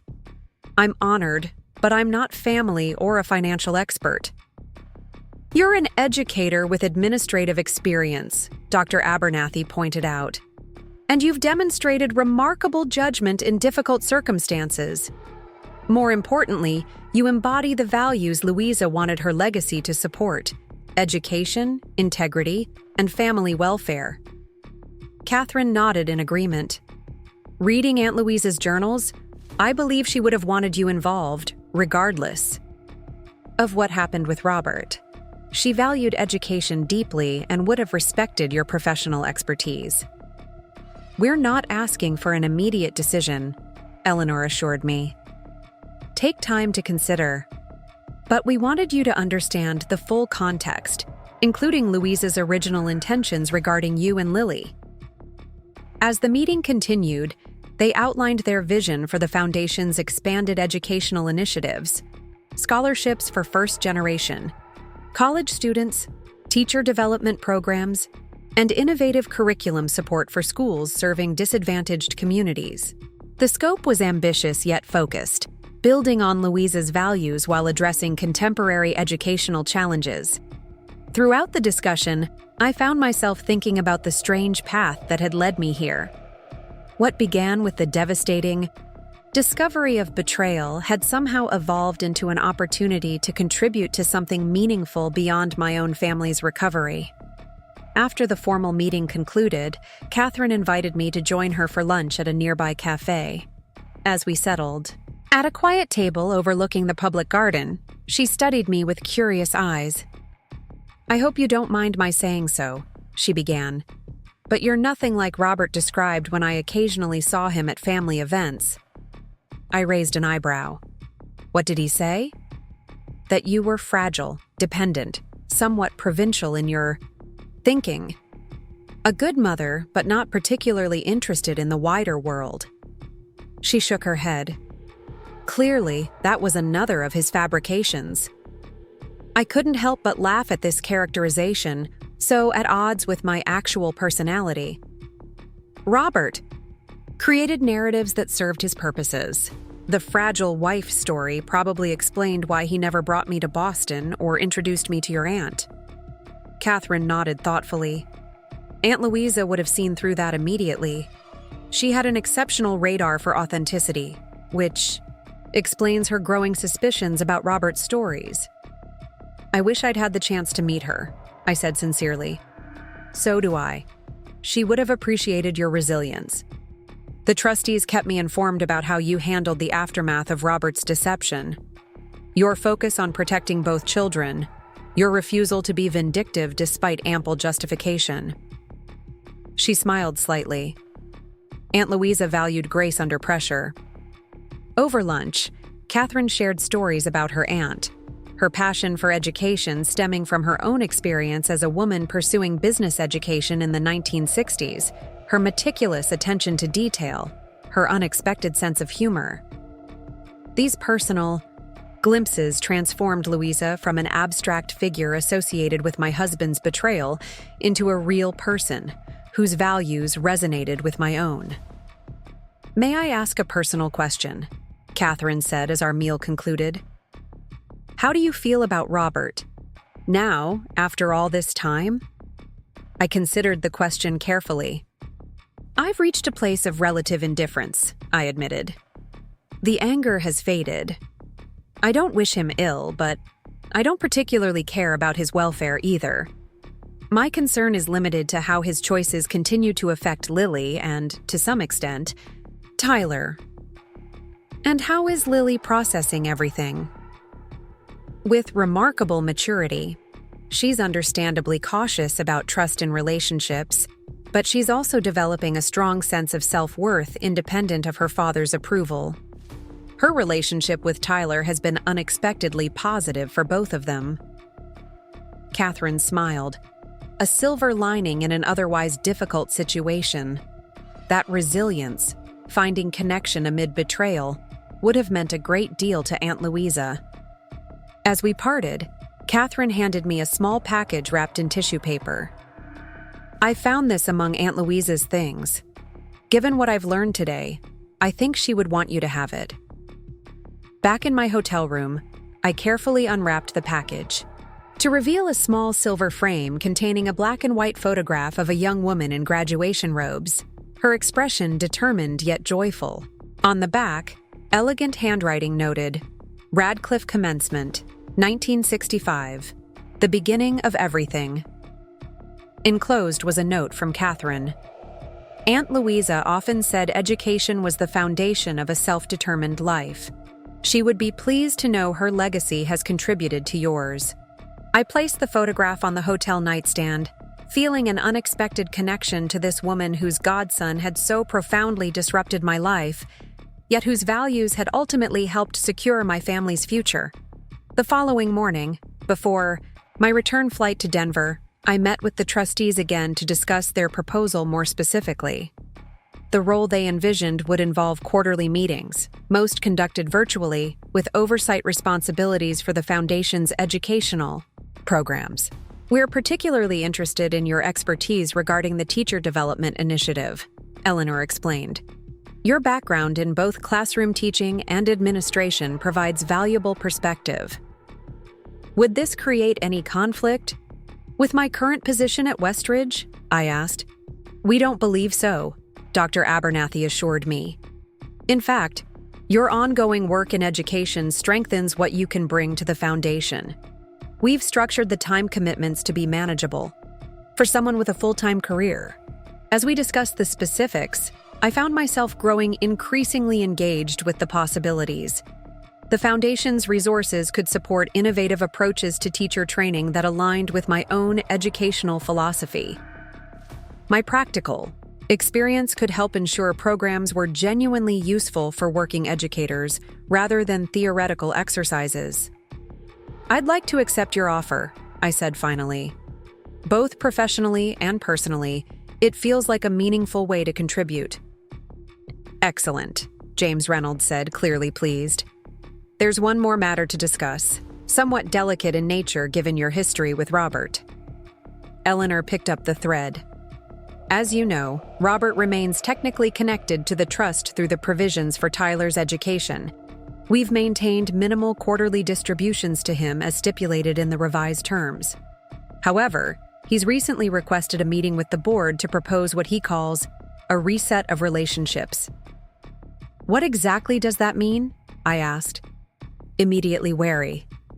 He hasn't provided details, Dr. Abernathy said, but given your new role with the Foundation, you would be present for this meeting. We wanted to ensure you're comfortable with that before finalizing arrangements. I considered this unexpected development. The prospect of a formal meeting with Robert in this context, where I would be a board member rather than his ex-wife, presented an interesting shift in dynamics. I can handle it, I said with confidence that wasn't feigned. My history with Robert is just that. History. It needn't affect my judgment regarding Foundation matters. That's precisely the perspective we hoped for, Eleanor noted approvingly. The meeting is scheduled for next month. We can arrange it to accommodate your schedule. As I flew home that afternoon, watching the landscape transform from New England's dense greenery to the expansive vistas of the Mountain West, I reflected on how thoroughly my life had changed since that October evening when I found the watch receipt. The pain of betrayal had gradually been replaced by a sense of purpose and self-direction I might never have discovered otherwise. Lily was waiting at the airport, having recently obtained her driver's license and insisted on picking me up in my Subaru rather than having me take a rideshare. How was Boston? She asked as we navigated the evening traffic. Did you see any historic sights? Mostly conference rooms, I admitted with a smile. But I did have lunch overlooking the public garden, and I've been invited to join the board of the Van Houten Foundation. She glanced over, eyebrows raised. Seriously? That's a big deal, right? It is. It means I'll have more input into their educational programs, including the scholarship initiatives. Cool. She was quiet for a moment, then asked, "Is this weird for you? Working with the foundation after everything that happened with Dad?" Her perception never failed to impress me. At 15, she often cut straight to the complex emotional undercurrents adults might dance around. A little weird, I acknowledged, but also fitting somehow. The foundation was created to support education and family welfare. Those values align with mine, regardless of how I came to be connected with it. She nodded thoughtfully, like how Tyler and I are actually friends now, even though the whole situation was super messed up. Good things can come from bad beginnings, I guess. That's remarkably insightful, I said, genuinely impressed. She shrugged, momentarily self-conscious about the praise. Ms. Winters said something like that in philosophy club when we were discussing determinism. I smiled at this glimpse into her intellectual development. The shy 11-year-old who had asked if her father's departure was her fault had grown into a thoughtful young woman capable of extracting meaning from difficult experiences. "Oh, I almost forgot," she continued. "Dad called while you were gone. He said he needs to talk to you about something important. He actually seemed kind of nervous, which was weird." This aligned with what the trustees had mentioned about Robert, requesting a meeting. Did he say what it was about? Nope, just that it wasn't bad news, but it was important. I told him you'd call when you got back. At home, after Lily had gone to bed, I finally called Robert. His response was unusually prompt. "Vanessa, thanks for calling back. Lily said you needed to discuss something important." He paused, and I could almost picture him organizing his thoughts. A familiar gesture from our married years, his brow furrowing slightly when he needed to present something carefully. "I've been doing a lot of work in therapy these past few years," he began. "One of the most important aspects has been taking genuine responsibility for the harm I caused through my deceptions." I remained silent, unwilling to make this easier. For him, I've recently had some significant realizations about the patterns that led to my double life, particularly regarding my relationship with Louisa and the trust.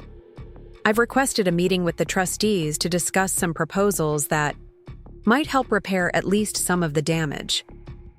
"What kind of proposals?" I asked, professional curiosity overriding personal wariness. "I'd rather discuss the details in person, but I wanted to give you advance notice that I've asked for the meeting.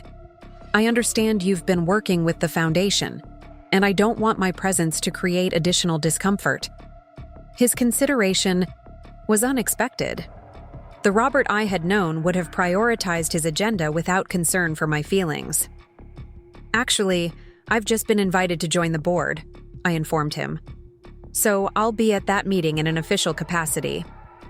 There was a moment of surprised silence before he recovered. "I see.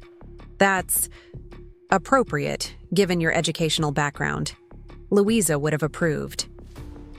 The reference to Louisa struck me. Did you know she wanted to meet me? That she specifically asked to get to know me multiple times? Another pause, longer this time. "Yes," he admitted finally. "That was part of the deception. I couldn't risk her meeting you, and then somehow encountering Amanda. The stories I'd told each of you about my life wouldn't have aligned." His candor was jarring after years of evasion and manipulation. "Why are you being honest now?" "Because I'm trying to build whatever limited trustworthiness I can with both my children and the people I've harmed. Lily deserves a father who at least attempts integrity, even if I can never fully repair what I've broken." I considered his words, searching for the familiar patterns of manipulation, but finding instead an unfamiliar humility. "I'll see you at the meeting next month," I said finally. "Whatever you're proposing, I'll evaluate it based on what's best, for the Foundation's mission and the children's welfare." "That's entirely fair," he acknowledged. "Thank you for even being willing to listen." After we hung up, I sat in my quiet living room, processing this unexpected conversation. The Robert I'd just spoken with seemed fundamentally different from the man whose deception had upended my life. Less confident, more thoughtful, actually considerate of others' perspectives. Whether this represented genuine change or a more sophisticated form of manipulation remained to be seen. Either way, I was approaching this from a position of strength I couldn't have imagined 4 years earlier. Financially secure, professionally fulfilled, and emotionally whole. Whatever Robert planned to propose at the upcoming meeting, I would evaluate it not as his ex-wife seeking justice, but as a board member committed to educational opportunity and family welfare, the very values Louisa Van Houten had intended. Her legacy to support. The morning of the board meeting arrived with unseasonable warmth for Boston in early April. I'd flown in the previous evening, taking advantage of the foundation's offer to arrange accommodations at a boutique hotel near their headquarters. After an early breakfast, I walked the few blocks to the brownstone, enjoying the spring sunshine and the mental space to prepare for whatever Robert might propose. Eleanor greeted me in the lobby, her expression suggesting both support and curiosity about the upcoming interaction. "We've set up in the main conference room," she said, guiding me toward the stairs. "Robert arrived about 10 minutes ago. Catherine is keeping him company." I appreciated the subtle warning. Robert wasn't waiting alone, potentially a strategic decision by the board to ensure all initial conversations happened in the presence of witnesses. "How does he seem?" I asked, adjusting the sleeve of my navy blazer. "Subdued," Eleanor replied after a moment's consideration. "Not the charismatic presence I remember from previous meetings. He brought documentation of some kind, several folders and what appears to be a presentation." This piqued my interest. Robert's preparation suggested something more substantive than a simple apology or attempt at personal redemption. Whatever he had planned, he'd put significant effort into it. As we entered the conference room, I saw Robert seated midway down the long mahogany table, engaged in what appeared to be polite conversation with Catherine. Dr. Abernathy and James. Reynolds sat opposite him, reviewing documents. All looked up as we entered. Robert stood, his expression carefully neutral. "Vanessa," he acknowledged with a slight nod. "Thank you for agreeing to this meeting." I returned the nod, maintaining professional distance. "The board indicated you have a proposal to discuss." Eleanor directed me to a seat beside Catherine, across from Robert but not directly opposite him. Another thoughtful arrangement that minimized direct confrontation while maintaining my position of authority as a board member. "Now that everyone is present," Eleanor began once we were settled, "I'll formally open this special session of the Van Houten Foundation Board. Robert Mitchell has requested this meeting to present a proposal regarding his relationship to the foundation. As context for our newer board members, Mr. Mitchell was the primary beneficiary of Louisa Van Houten's original trust, before circumstances led to the restructuring and creation of the current foundation. The diplomatic phrasing, circumstances, rather than deliberate deception, set a tone of professional neutrality that I appreciated. This wasn't about relitigating past wrongs, but evaluating present proposals on their merits. "Thank you, Ms. Chen," Robert responded, his tone matching the formal atmosphere. "I've spent considerable time reflecting on my actions and their consequences, both for my family's and for Louisa's legacy. What I'm proposing today is not an attempt to undo those consequences, but to potentially redirect them toward something constructive." He distributed folders to each board member, including me. Inside was a neatly organized presentation titled "Proposal for Educational Legacy Fund: Restructuring Personal Trust Benefits for Community Impact." "As you know," Robert continued, opening his own copy, "the revised trust agreement following the 2019 hearing established two primary mechanisms: educational trusts for both Lily and Tyler, and significantly reduced quarterly distributions to me as the original beneficiary. These distributions amount to approximately $120,000 annually, substantially less than the original terms, but still a meaningful sum. He paused, seeming to gather himself before continuing. I'm proposing to voluntarily relinquish these ongoing distributions in exchange for the establishment of a new educational initiative within the foundation specifically focused on financial literacy for young adults. This was unexpected. The distributions represented Robert's only remaining substantial benefit from Louise's fortune. Voluntarily surrendering this income would significantly reduce his personal financial resources. My proposal includes redirecting the full amount of these distributions to create a financial education program that would provide practical training in budget management, investment basics, and financial decision-making for students transitioning to independence. The curriculum would emphasize ethical financial practices and transparency, values that I failed to honor in my own life. He turned to a detailed outline of the proposed program, which included partnerships with community colleges, online, learning modules, and in-person workshops delivered through existing educational institutions. The framework was surprisingly thorough, reflecting considerable research. I've consulted with several experts in financial education, he explained, referencing specifics in the presentation. The program would be named the Van Houten Financial Literacy Initiative, with no reference to me personally. My role would be limited to initial curriculum development, with implementation and ongoing management handled by foundation staff or qualified contractors. As he continued outlining the proposal, I studied Robert with practiced objectivity. His presentation style had changed markedly from the charismatic confidence I remembered. He spoke more deliberately, with fewer rhetorical flourishes and more substantive content. The proposal itself showed genuine thought regarding educational needs rather than personal benefit. When he concluded the formal presentation, Eleanor opened the floor for questions. Dr. Abernathy leaned forward, directing his query to Robert. Your proposal effectively eliminates your personal financial benefit from the trust in favor of this educational initiative. What motivates this significant change in position? Robert met his gaze directly. Several factors. My therapy has helped me recognize the patterns of deception that characterized much of my adult life, particularly regarding finances. I've come to understand that my relationship with money, using it for control, status, and maintaining separate lives, was fundamentally unhealthy.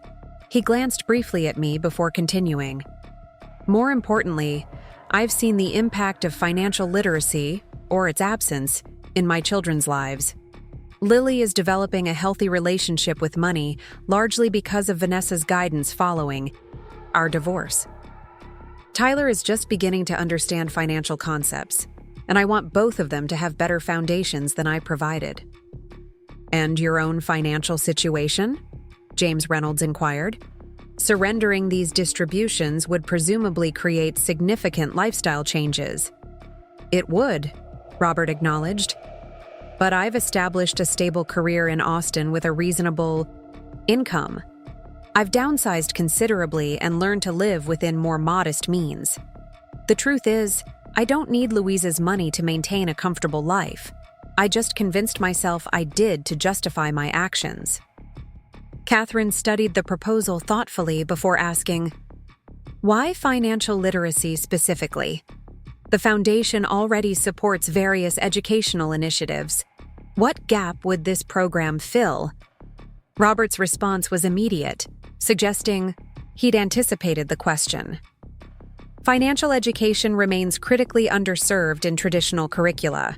Most young adults enter independence with minimal practical knowledge about managing money, understanding credit, or making informed financial decisions. This creates vulnerability to predatory practices and poor choices with long-term consequences. He hesitated before adding more quietly. It's also the area where my own failures caused the most damage. Using Louise's resources to address this specific educational need feels like an appropriate redirection of the legacy I misused.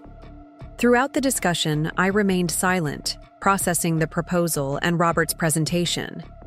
The program itself had merit.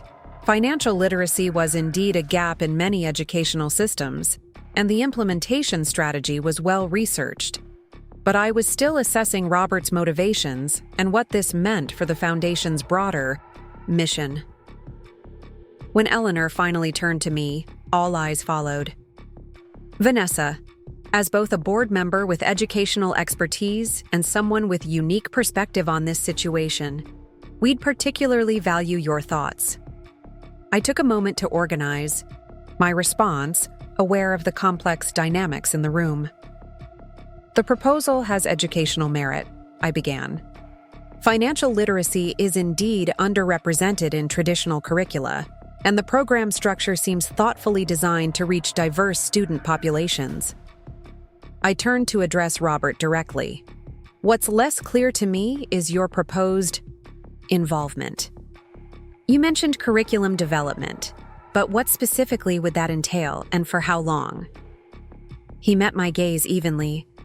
I envision helping develop the initial framework based on my financial background, but with substantial input from educational experts.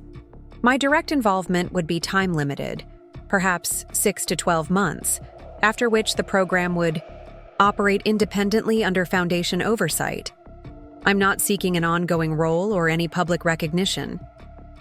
And if the board approved this proposal but preferred no involvement from you beyond the initial donation of your distribution rights? I pressed. That would be entirely acceptable, he said without hesitation. The purpose is to redirect these resources toward educational benefit, not to secure a role for myself. His lack of defensiveness was notable, another departure from the Robert I had known, who would have insisted his expertise was essential to any project he proposed. The discussion continued for another hour, delving into implementation details, budget considerations, and potential educational partners. Throughout, Robert remained engaged but deferential to the board's expertise, particularly regarding educational methodology. Finally, Eleanor called for a brief recess to allow the board to confer privately while Robert waited in an adjacent room. Once he had left, she turned to us with raised eyebrows. "Initial impressions?" she asked. "The proposal has merit," Dr. Abernathy offered first. "Financial literacy education aligns with our mission and addresses a genuine need. The question is whether Mr. Mitchell's motives warrant acceptance of his specific implementation suggestions." James Reynolds nodded thoughtfully. "I'm inclined to view this as a positive development. He's effectively offering to return substantial resources to educational purposes with minimal conditions. Whatever his personal journey, the outcome would benefit students." "I agree the program itself is worthwhile," Catherine added. "And I believe Aunt Louisa would approve of this redirection. She valued education that prepared young people for practical challenges, not just academic achievement." All eyes turned to me. "As an educator, I support the program concept," I said carefully. "Financial literacy is indeed a critical gap in many curricula. As someone who has direct experience with Robert's past behaviors, I'm cautiously optimistic that his motivations are genuine. The proposal doesn't seek personal gain or public recognition, which suggests actual growth rather than image rehabilitation." Eleanor nodded, making notes. "So we're generally favorable toward the program concept. The question remains whether to accept Robert's curriculum input or to thank him for the financial redirection while developing the program independently." "I suggest a middle path," I offered after consideration. "We could accept his initial input through a structured committee that includes financial and educational experts, limiting his direct involvement to that specific phase while maintaining Foundation control over implementation." This compromise appeared to satisfy everyone. When Robert returned, Eleanor presented our general response. The board viewed the program concept favorably and appreciated his willingness to redirect his personal distributions to educational purposes. We proposed establishing a development committee for initial curriculum creation that would include Robert alongside educational experts, with implementation and ongoing management handled exclusively by the foundation. Robert accepted these terms with evident relief. "Thank you for considering this proposal," he said. "I believe Louisa would approve of this redirection of her legacy toward helping young people develop healthy financial understanding." As the meeting concluded and we prepared to leave, Robert asked if he might speak with me privately for a few minutes. I hesitated briefly before agreeing, suggesting the small courtyard garden behind the building as an appropriately neutral space. We sat on a stone bench beneath a flowering magnolia tree, maintaining a respectful distance. The formal professionalism that had characterized our interaction in the boardroom remained, but with subtle shifts now that we were alone. "I want to thank you for your fair consideration of the proposal," Robert began. "It would have been entirely understandable if you'd opposed any plan I suggested given our history." "I evaluated it on its educational merits," I replied. "My personal feelings about you are separate from my responsibilities to the foundation." He nodded, accepting. "This boundary. That's one of many things I've come to respect about you. Your ability to compartmentalize when necessary without becoming compartmentalized in your life overall." The observation was surprisingly insightful and ironic coming from someone whose compartmentalization had been so destructive. "I've also wanted to tell you directly that I'm genuinely sorry," he continued. "Not just for the obvious betrayals, but for the years of smaller deceptions that preceded them. You deserved honesty, respect, and partnership. I provided none of those consistently."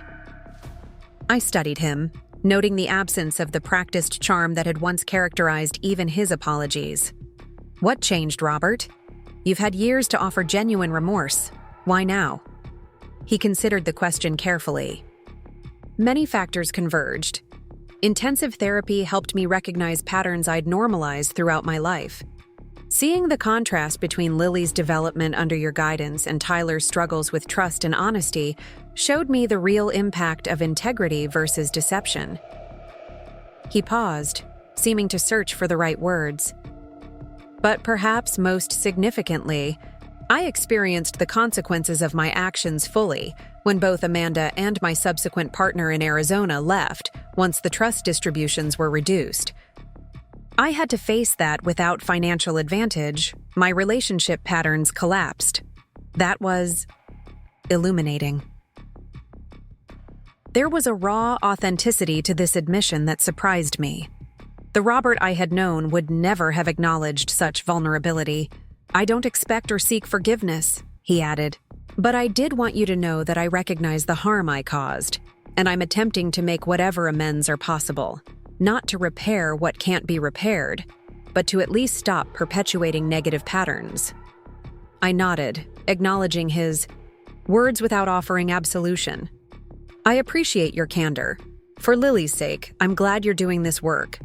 She deserves a father who strives for honesty, even if the relationship will always carry the scars of past deception."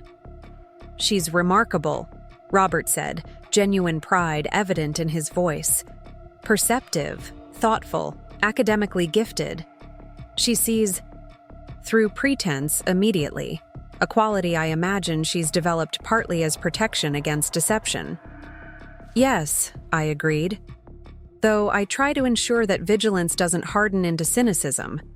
There's a difference between healthy skepticism and expecting betrayal from everyone." "You've done an extraordinary job with her," he said simply. "Far better than I would have even under the best circumstances. That's become increasingly clear as I've struggled with the challenges of parenting Tyler through weekend visits and summer weeks, the consistent daily guidance that shapes character. You've provided that while I was absent." The acknowledgement was unexpected. Throughout our marriage, and even after the divorce, Robert had maintained an image of himself as an equally capable parent whose work obligations simply limited his time with Lily. This recognition of my primary role in her development represented significant growth in self-awareness. "Thank you for saying that," I said. "Parenting isn't a competition, but it does require consistent presence and authentic connection. We sat quietly for a moment, the spring breeze scattering magnolia petals across the courtyard. The silence between us wasn't comfortable exactly, but neither was it charged with the resentment that had characterized our interactions in the years immediately following the discovery of his deception. "There's one more thing I should mention," Robert said finally. "I've been having occasional lunches with Tyler and Lily when my visits to Denver coincide with her availability. She suggested it initially, and I checked with Amanda first to ensure she was comfortable with the arrangement. I was surprised but not alarmed. Lily mentioned meeting Tyler in person recently but didn't specify you were present. How are those interactions going?" "Better than I could have expected," he admitted. "They have a remarkable sibling connection despite the age difference and limited contact. Lily has taken on something of a mentoring role, which Tyler seems to value enormously. I could easily imagine this dynamic. Despite her youth, Lily had always shown maturity and empathy beyond her years. They've developed their relationship largely without our involvement," I observed.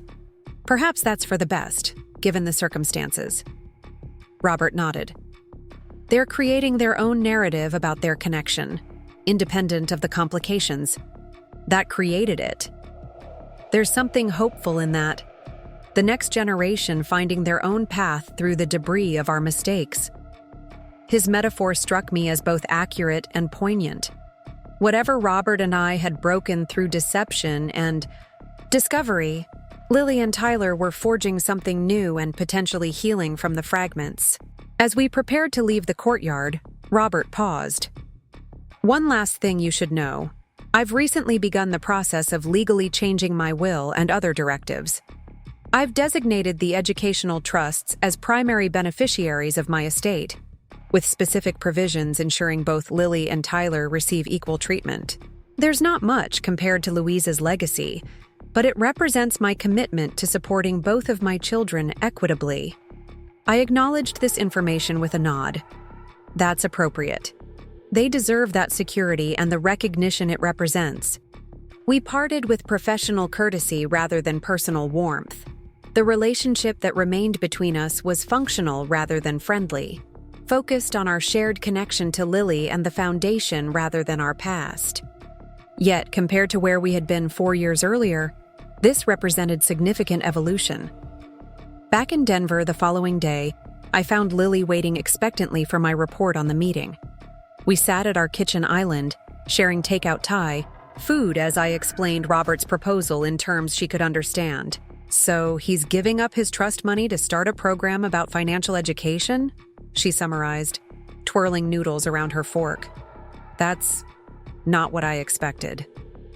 "What did you expect?" I asked, curious about her perspective. She considered this while chewing thoughtfully. "I guess I thought he'd try to get more money or control somehow. That's kind of been his pattern." Her assessment, while blunt, wasn't inaccurate. "People can change," I offered. "Not easily or completely, but meaningful growth is possible with sufficient motivation and work." "Do you think he's really changed?" Her directness, as always, cut straight to the core question. I gave her question the careful consideration it deserved. "I think he's making genuine efforts toward change. Whether those efforts will sustain over time or translate into consistent behavior is something only time will tell. But the proposal itself showed thoughtfulness and a willingness to surrender personal benefit for educational purpose. That represents growth from where he was." Lily nodded, processing this perspective. "Tyler says his dad is different now. Less showy, more actually interested in what Tyler thinks and feels. But Tyler also says his mom still doesn't trust him much." "That's understandable," I acknowledged. "Trust, once broken, requires consistent evidence of change over time to rebuild. And sometimes, depending on the severity of the breach, it may never fully recover." "Like you and Dad?" she asked, her perceptiveness making the question simultaneously. "Difficult and necessary." "Yes," I confirmed honestly. I can work with your father constructively for your benefit and for educational causes we both support. I can acknowledge positive changes in his behavior and thinking, but the foundation of trust required for genuine friendship or deeper connection isn't something I expect to rebuild. She accepted this with the pragmatism that characterized her approach to our reconfigured family. That makes sense. Some things break in ways that can't be completely fixed, even if you can still use them for some purposes. Her analogy was remarkably apt for a 15-year-old. Exactly, and that's okay. Relationships evolve based on experience and choices. The important thing is that we build new connections that do have that foundation of trust and consistency. Like you and Josh? She asked with a slight smile, referencing the history teacher at my school whom I'd been dating for several months. I felt a slight flush at her directness. Yes, like me and Josh. We're building something based on honesty and mutual respect from the beginning. I like him, she stated simply. He actually listens when people talk, not just waits for his turn to say something impressive. Her observation captured precisely what had drawn me to Joshua Bennett, his authentic presence and genuine interest in others, qualities I now recognized had been consistently absent in Robert despite his superficial charm. I'm glad, I said.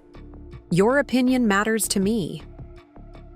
We finished dinner discussing lighter topics, her upcoming science competition, plans for summer break, a movie she wanted to see that weekend.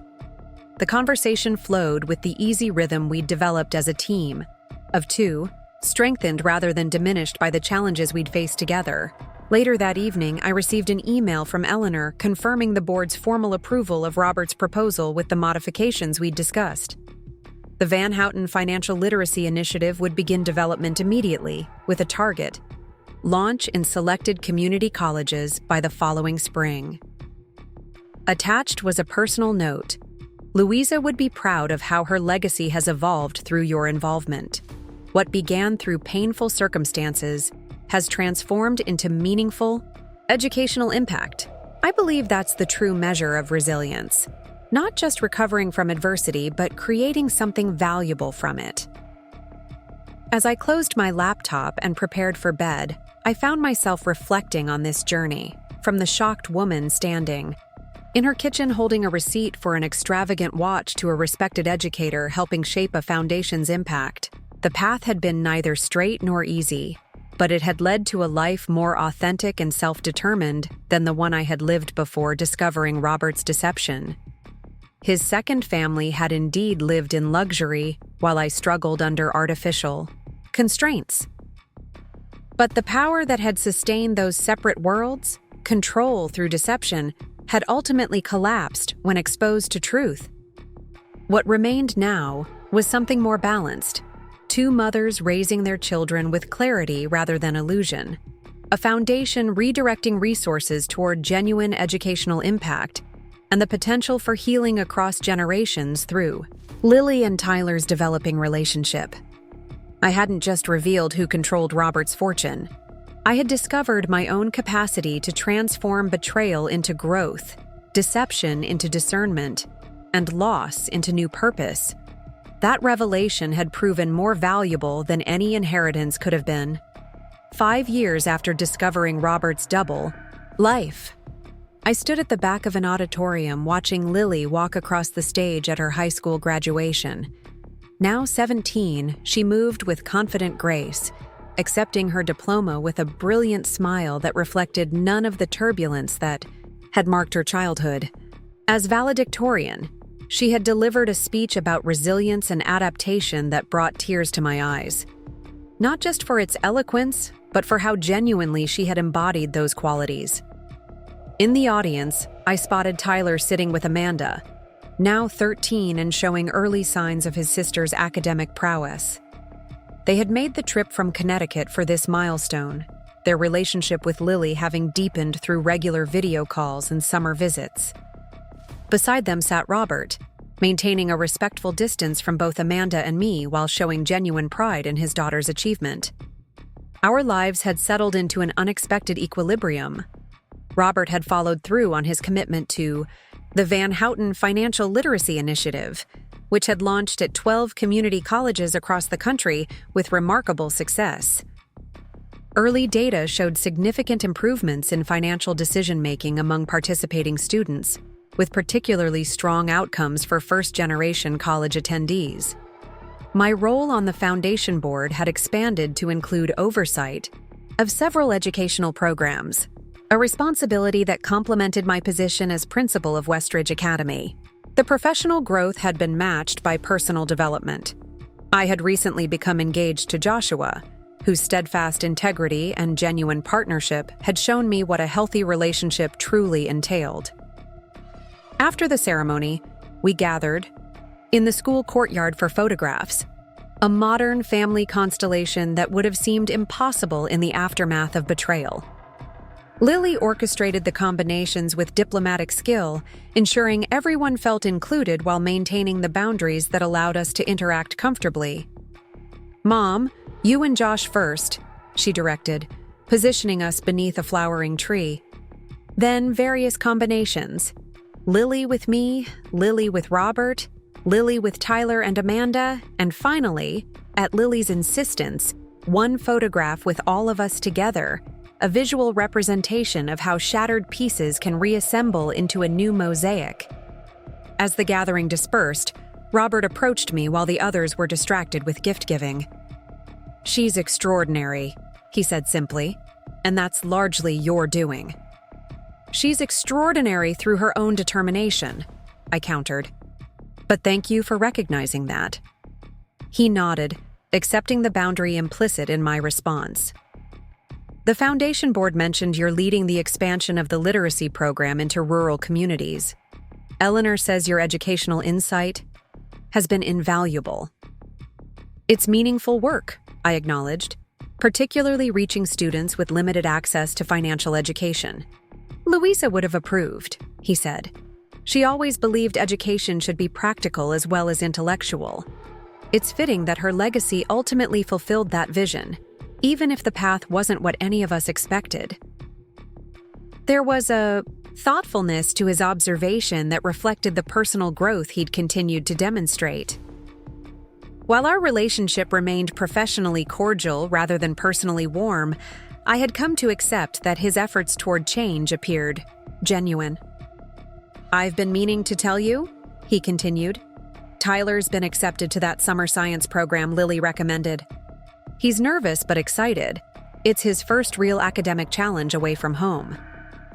"Lily mentioned she's been helping him prepare," I said. "She takes her big sister role very seriously." "She's been a stabilizing influence for him," Robert acknowledged, showing him a model of academic focus and resilience that I failed to provide. The admission was offered without self-pity, simply as acknowledgement of reality. Another indication of growth from the man who once crafted elaborate justifications for every failure.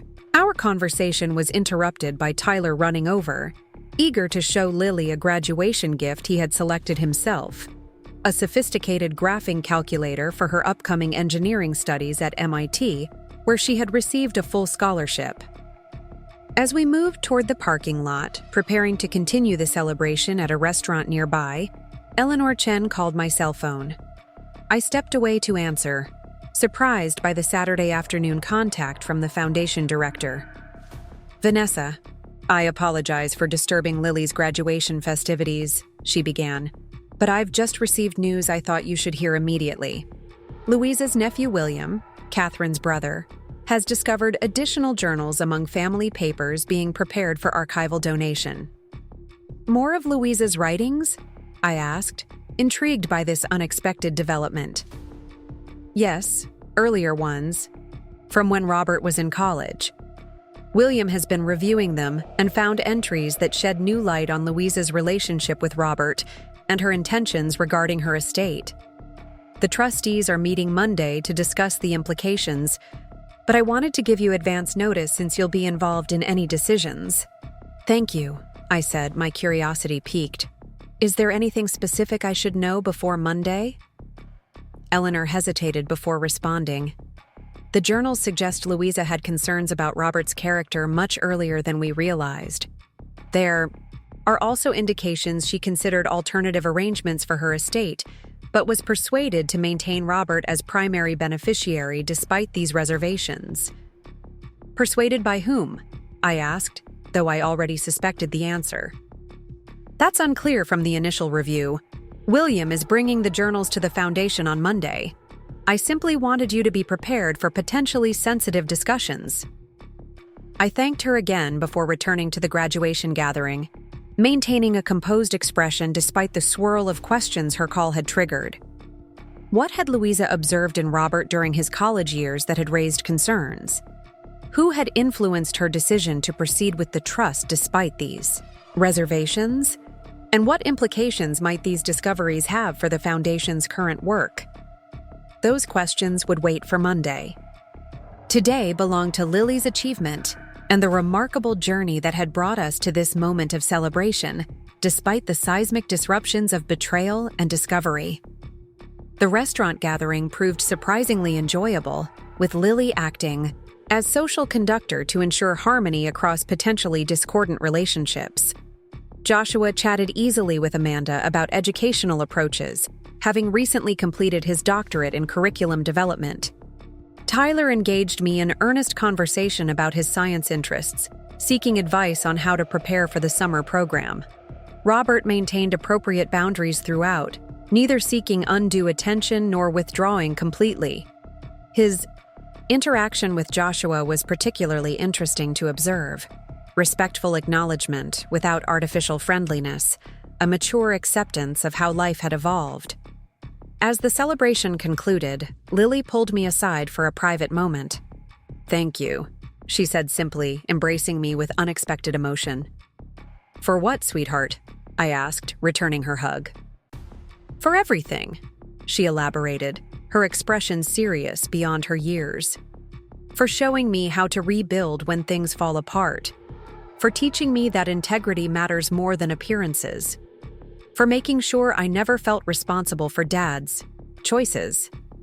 Her words touched me deeply.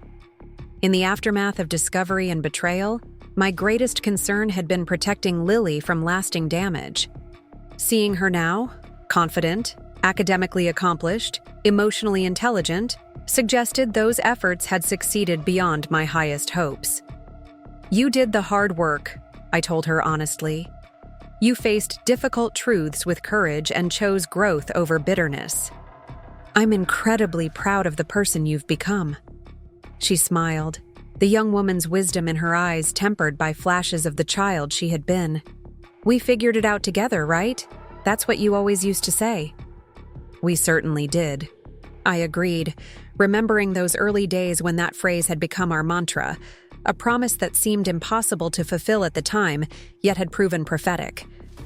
Later that evening, after guests had departed and Lily had gone to celebrate with friends, I sat with Joshua on our deck, sharing the details of Eleanor's call and the questions it had raised. "More revelations after all this time," he reflected, his steadying presence a contrast to the potential turbulence ahead.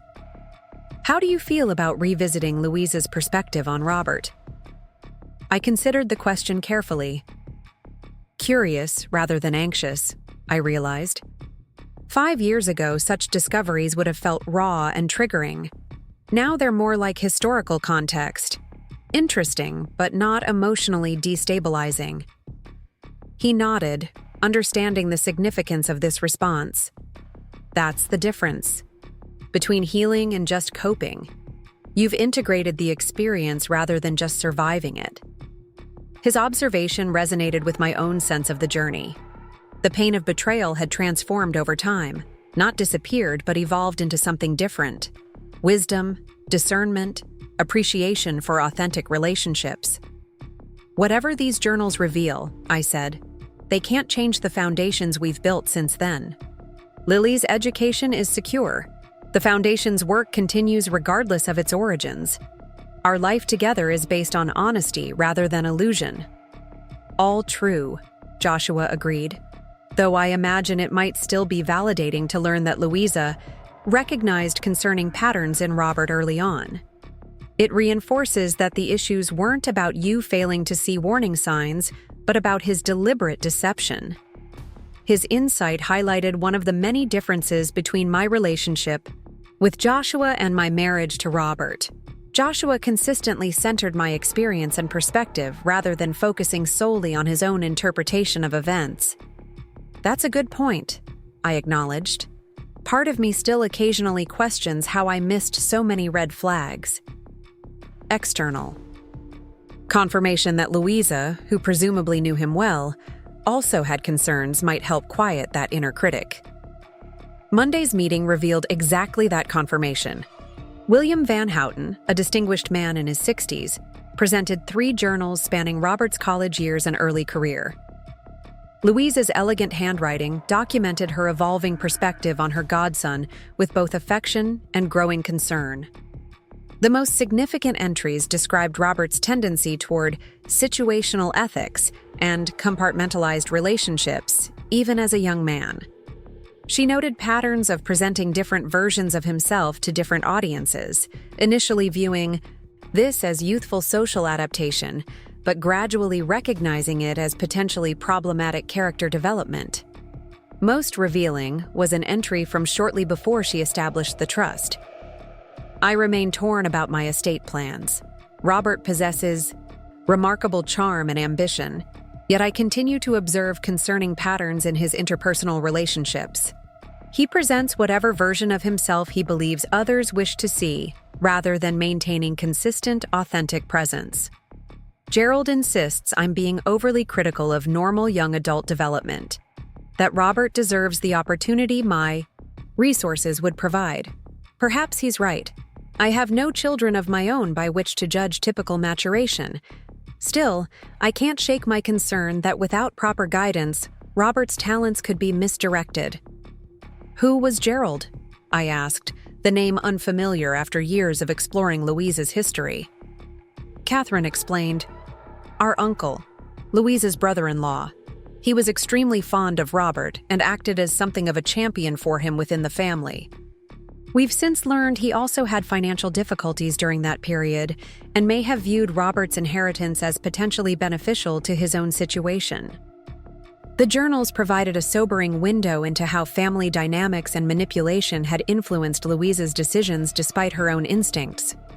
Yet they also revealed her attempt to mitigate potential issues through the moral and family protection clauses that had ultimately proven so crucial. "She tried to build safeguards based on her concerns," Eleanor observed as we discussed the implications. "The mechanisms she put in place eventually functioned as intended, even if the process was more complicated than she might have hoped. The board ultimately decided to maintain our current course with the Foundation's educational initiatives, while adding a new research component focused on ethical decision-making. A fitting tribute to Louisa's early recognition of how character influences financial choices." As I drove home that evening, I reflected on how thoroughly both Louisa's concerns and her values had been validated over time. The godson she had simultaneously loved and worried about had indeed demonstrated the character issues she'd observed. Yet the protective mechanisms she'd established had eventually redirected her resources toward the educational purposes she valued most. My own journey paralleled this evolution in unexpected ways. What began in betrayal and financial desperation had transformed into professional fulfillment and personal growth. Lily had developed resilience and discernment beyond her years. Robert had found a path toward greater authenticity and responsibility, however belated. The luxury that once marked his second family's life while I struggled had proven transient and hollow. The true fortune, beyond mere money, had emerged through honesty, resilience, and purpose. In revealing who really controlled Robert's financial destiny, I had discovered something far more valuable: who controlled my own. Up next, you've got 2 more standout stories right on your screen. If this one hit the mark, you won't want to pass these up. Just click and check them out.